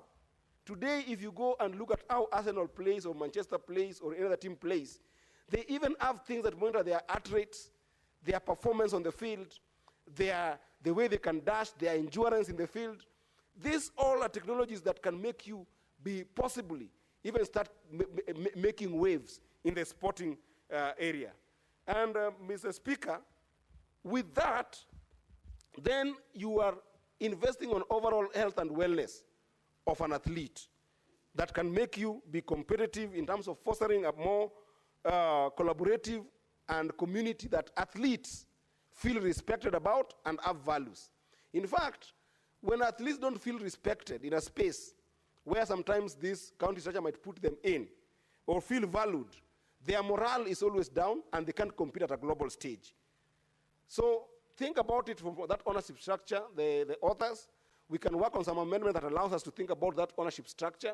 But I certainly feel very, very, very strongly that the ownership of academies must be structured within our clubs, and the county structure that can support that should support in terms of capacity building of those clubs, so that even the marketing element, Mr. Speaker, can be able to be buoyed, because you're not only thinking about having our athletes being in these academies, but also inviting people from outside who might have the same talent, as we are seeing that you'll see Mariga leaving Kenya and going to play for Inter Milan in Italy, and meeting other people from Cameroon, from Zambia, from different places in the continent, Mr. Speaker. And with that kind of diversity pool that is natural in a corporate setting, then you build a proper competing academy.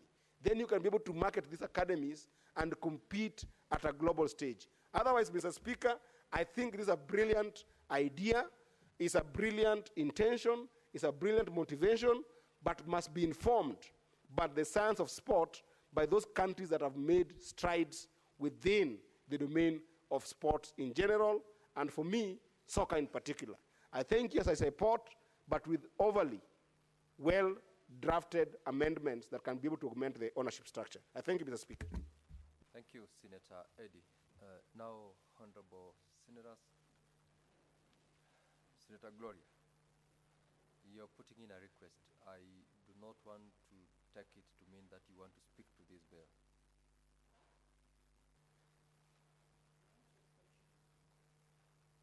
Proceed.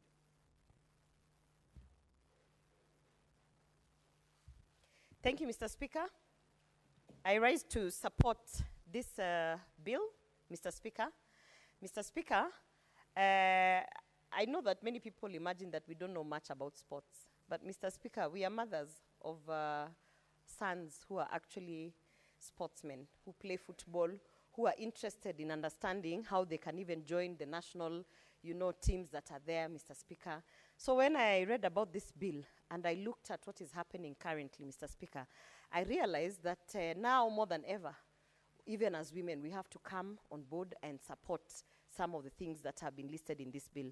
Mr. Speaker, there's always an assumption that Kenya, we don't know how to organize our sports, Mr. Speaker. The other day, when we had our team playing against at Nyayo Stadium, Mr. Speaker, I decided that I'm going to go and sit in the stadium, but not at the VIP section, Mr. Speaker, because I wanted to get the authentic experience of what it means to be in Nyayo Stadium where there's a match, so that you can feel, the patriotic Kenyans that have come out to support our team, Mr. Speaker.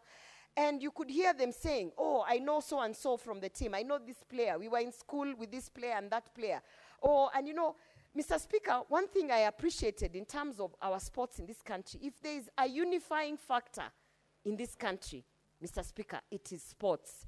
So a piece of legislation like this that is actually going to ensure that from the grassroots level, we are going to have organized teams. We are going to encourage the youth from the grassroots level to, join the teams and compete and bring that unity, Mr. Speaker. I want to say that I support this bill. And I want to also congratulate Senator Chimera, because I know, Senator Chimera, you had this bill was drafted by you, and I know that there was some input by Senator Sifuna. And I want to say that don't think that, don't leave us out when you're drafting these things. Ask us. Even us, we have some things we would like to add here and there. So congratulations, and I hope that this bill is passed so that our sons, I have a 17-year-old who wants to join the national team as a footballer, can be able to be the beneficiaries of this piece of legislation. Thank you, Mr. Speaker. Honorable Senators, there being no other member who is interested in contributing to the bill, I ask Senator Chimera to reply. Thank you.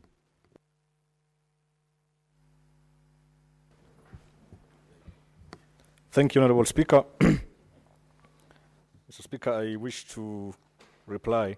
Let me first begin by appreciating Senator Professor Tom Ojienda for his very invaluable contribution as to the drafting of this bill, Mr. Speaker. And I just spoke to him while I got back here, just to inform him that I don't think he's had a chance to contribute to this bill. But having been my law lecturer, he has assured me that he has full confidence in my ability to prosecute this bill. And as such, I really want to really appreciate and thank Senator Professor Tom Ojienda. Thank you to the senators who have spoken to this bill, Senator Mungatana, Senator Osotsi, Senator Tabitha Mutinda, Senator Karen Nyamu, Senator Hamida, Senator Eddie Okech, Senator William Kisang, and my very good friend, Senator Gloria Oroba.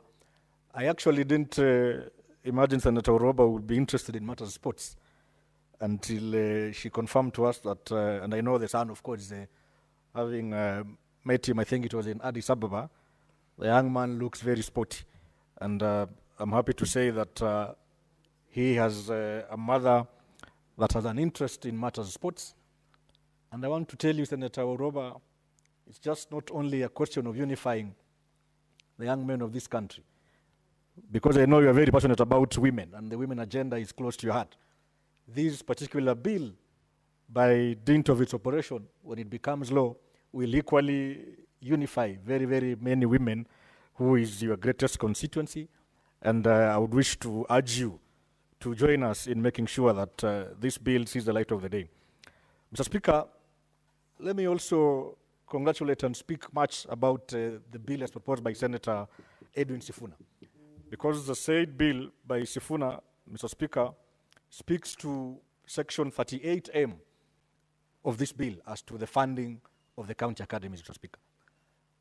And I had a chance to contribute to the bill as framed by Senator Sifuna on the need to making sure that our county sports associations have necessary funding so that individual clubs in those associations can be able to benefit from funding from government, so that they are able to meet their regular weekly budgetary requirements, so that they can travel from as far as, for instance, their clubs in Kwale County. We have a club called SS Assad that is participating in a nationwide league, Mr. Speaker. And from time to time, this club, either they call me or they call my colleague leaders seeking for assistance every week, Mr. Speaker, so that they can travel to as far as Migori, as far as Kisii, to participate in the Super League nationally. Yet they are cash-strapped, they have no funding, and even as we seek to entrench the culture of academies in our country, Mr. Speaker, we must guarantee funding to these clubs. And I want to thank Senator Eddie Okech, and for information, my brother, I was on Thika Road that I was following the discourse from this house because I knew perhaps I'd be forced to reply. So I took it upon myself to listen in to the conversations. And I want to thank you for your very enriching contributions, Senator Eddie Okech. I'll be very frank, we had not thought along the lines of the modern football academies as they happen in London, in Spain, in Germany, and these, modern countries.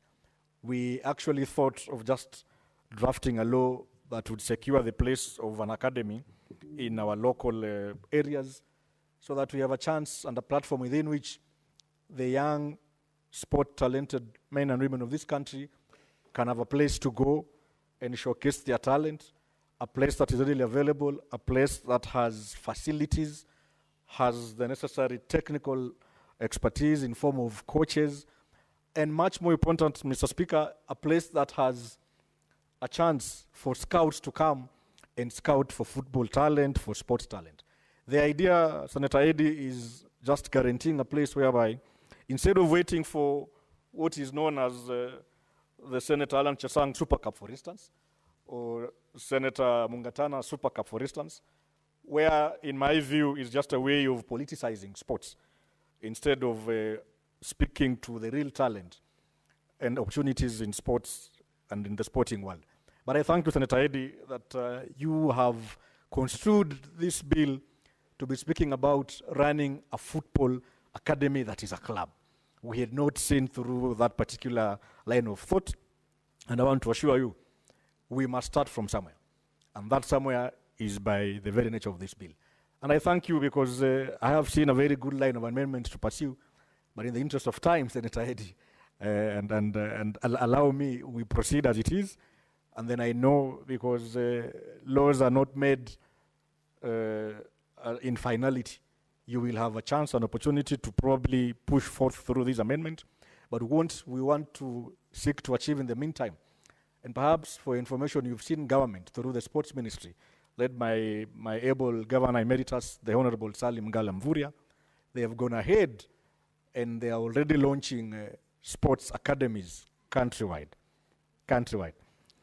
And in fact, when I had a conversation with the sports mandarins in that ministry, they informed me that the idea is to roll these academies in every constituency, Mr. Speaker. And here we are speaking about county sports academies, but the ministry and the government has seen the need to further devolve the same into constituencies. So then again, that would speak heavily on funding, that would speak heavily on matters management of the same, it will speak heavily on matters running the county sports academies. Otherwise, I really wish to take this opportunity to thank everyone who's contributed to this bill. We do not take your contributions for granted. I know they speak towards enriching this particular bill, and it is my sincere hope and believe and trust that as a House, we will be able to consider those very wonderful and amazing amendments so that we make this particular law very proactive and very aggressive in nature, and much more important, Mr. Speaker, very easy and efficient and lean in matters implementing the same. We just don't want to legislate on laws that become problematic in matters implementing, especially when we are strained as county governments, because I understand a governor would be torn between pushing in funds for roads maintenance, pushing in funds for running their bursary programs, Mr. Speaker. And I'm happy in the morning we had a very robust discussion and a motion on the whole issue on harmonizing bursaries, Mr. Speaker.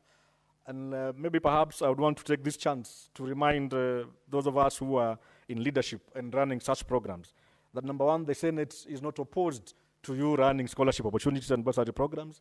And number two, Senator Chimera in person is not opposed to these bursaries because it is what is available in the meantime.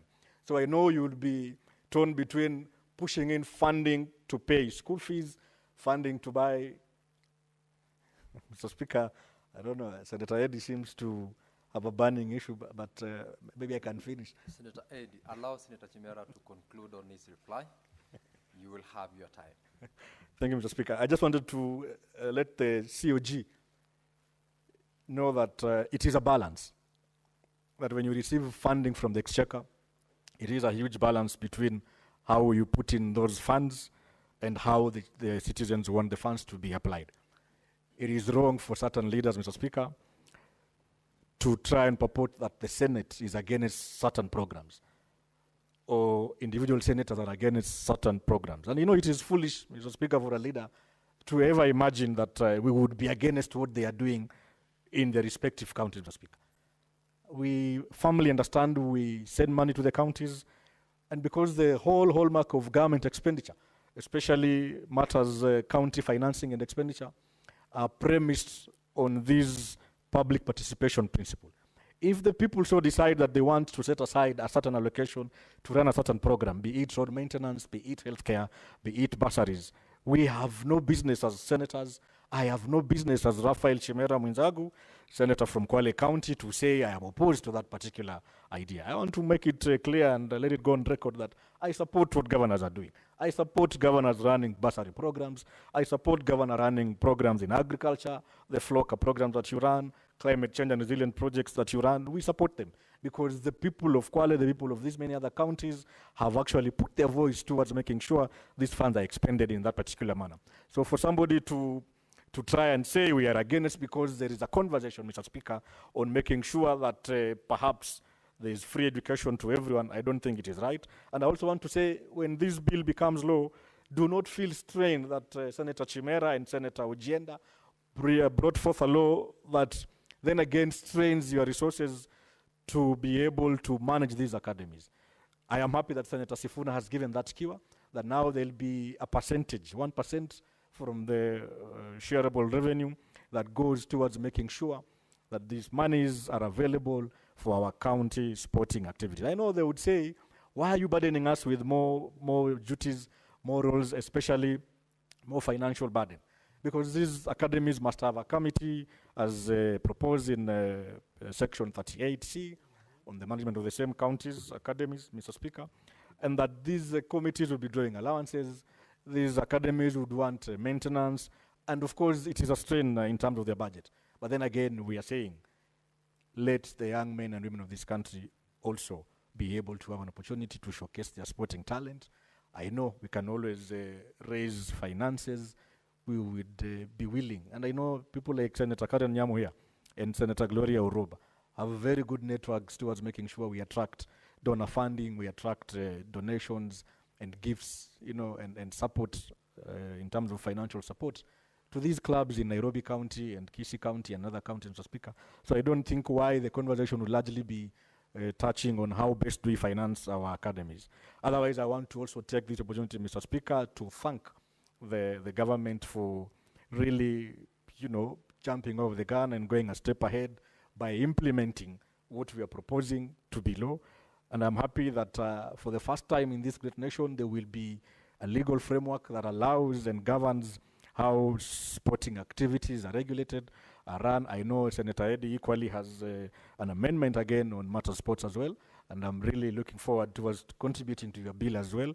And I thank you, my brother, for those very kind words. I mean, I didn't expect the same from you, knowing you very well, Mr. Speaker. Mr. Speaker, as I finish and pursuant to Standing Order 66, 3, I request that the putting of the question be deferred to a later date. With those many remarks, I thank you, Mr. Speaker.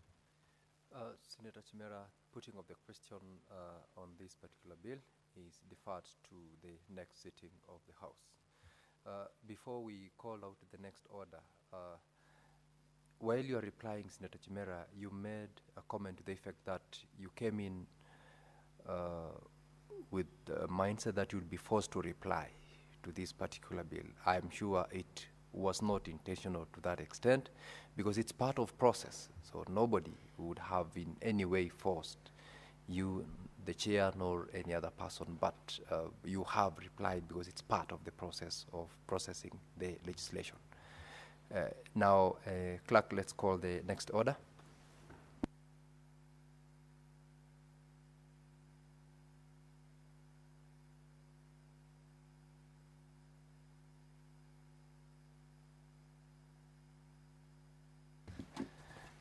Honorable members, we shall defer order number 15, order number 16, and order number 17 to the next sitting when we have quorum to transact the bills on the committee of the whole.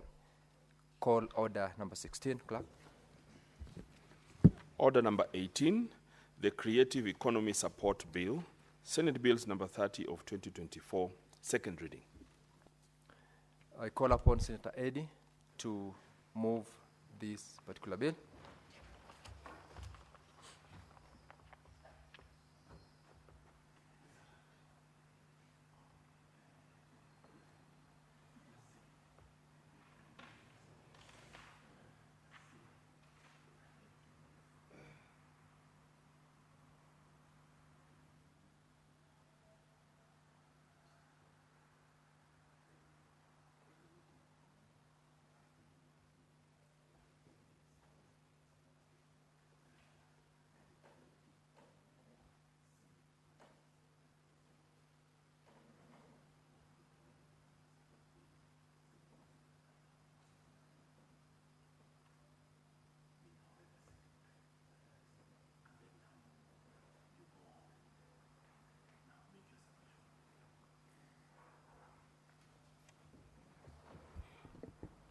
Mr. Speaker, it's an honor to be back on this dispatch again.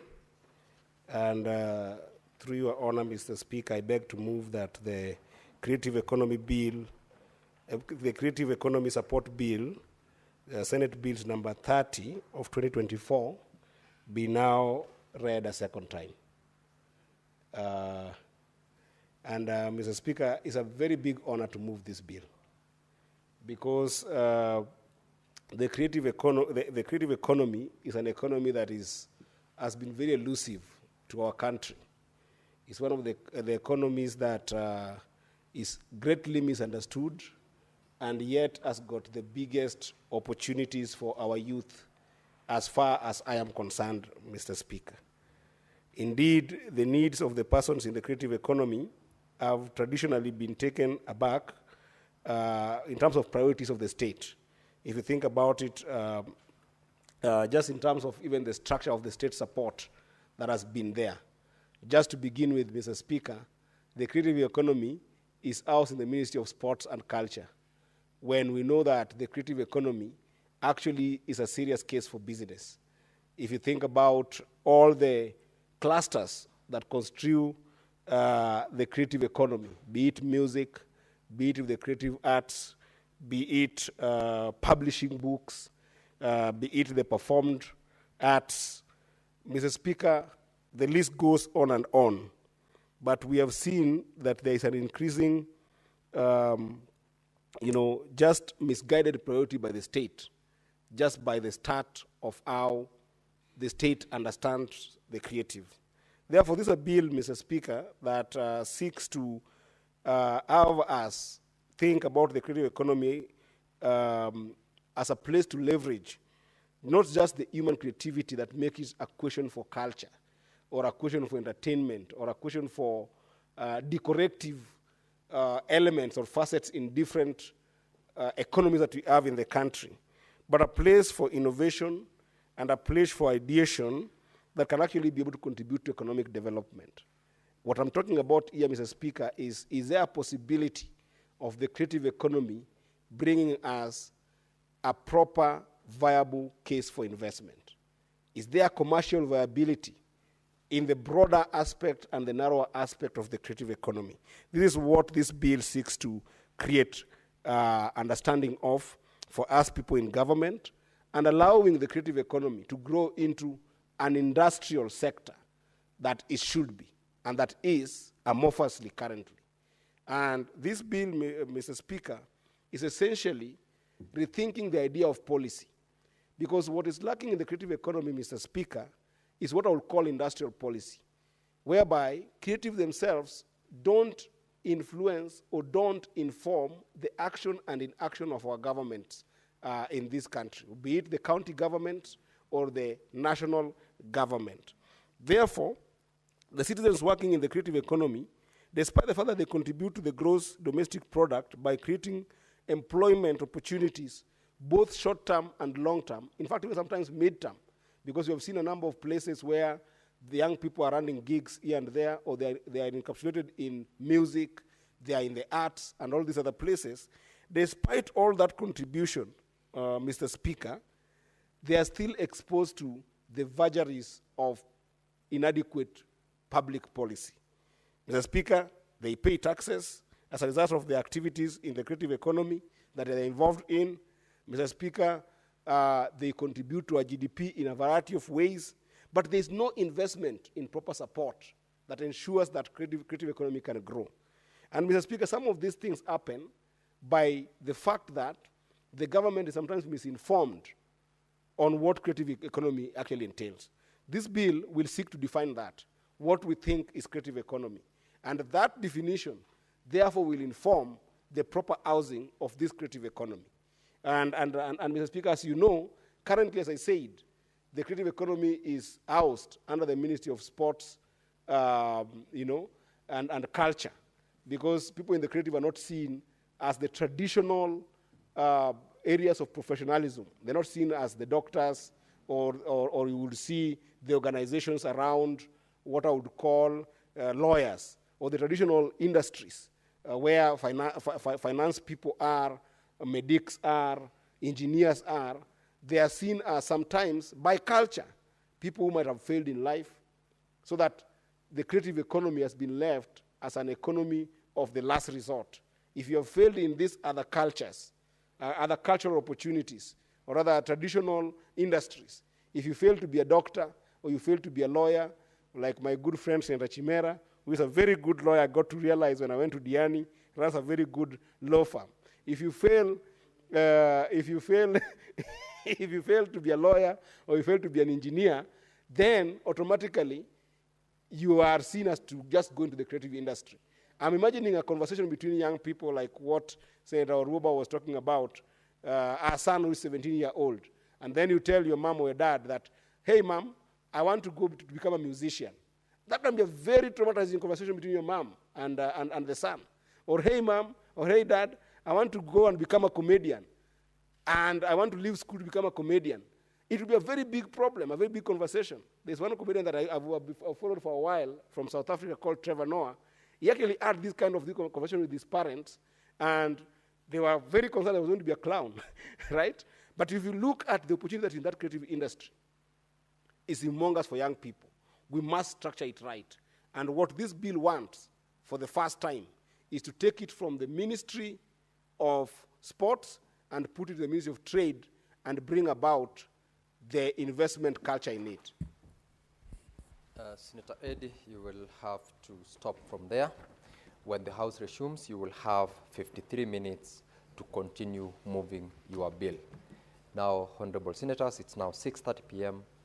Time to adjourn the Senate. The Senate therefore stands adjourned until tomorrow, Thursday, 8th of May, 2025 at 2:30 p.m.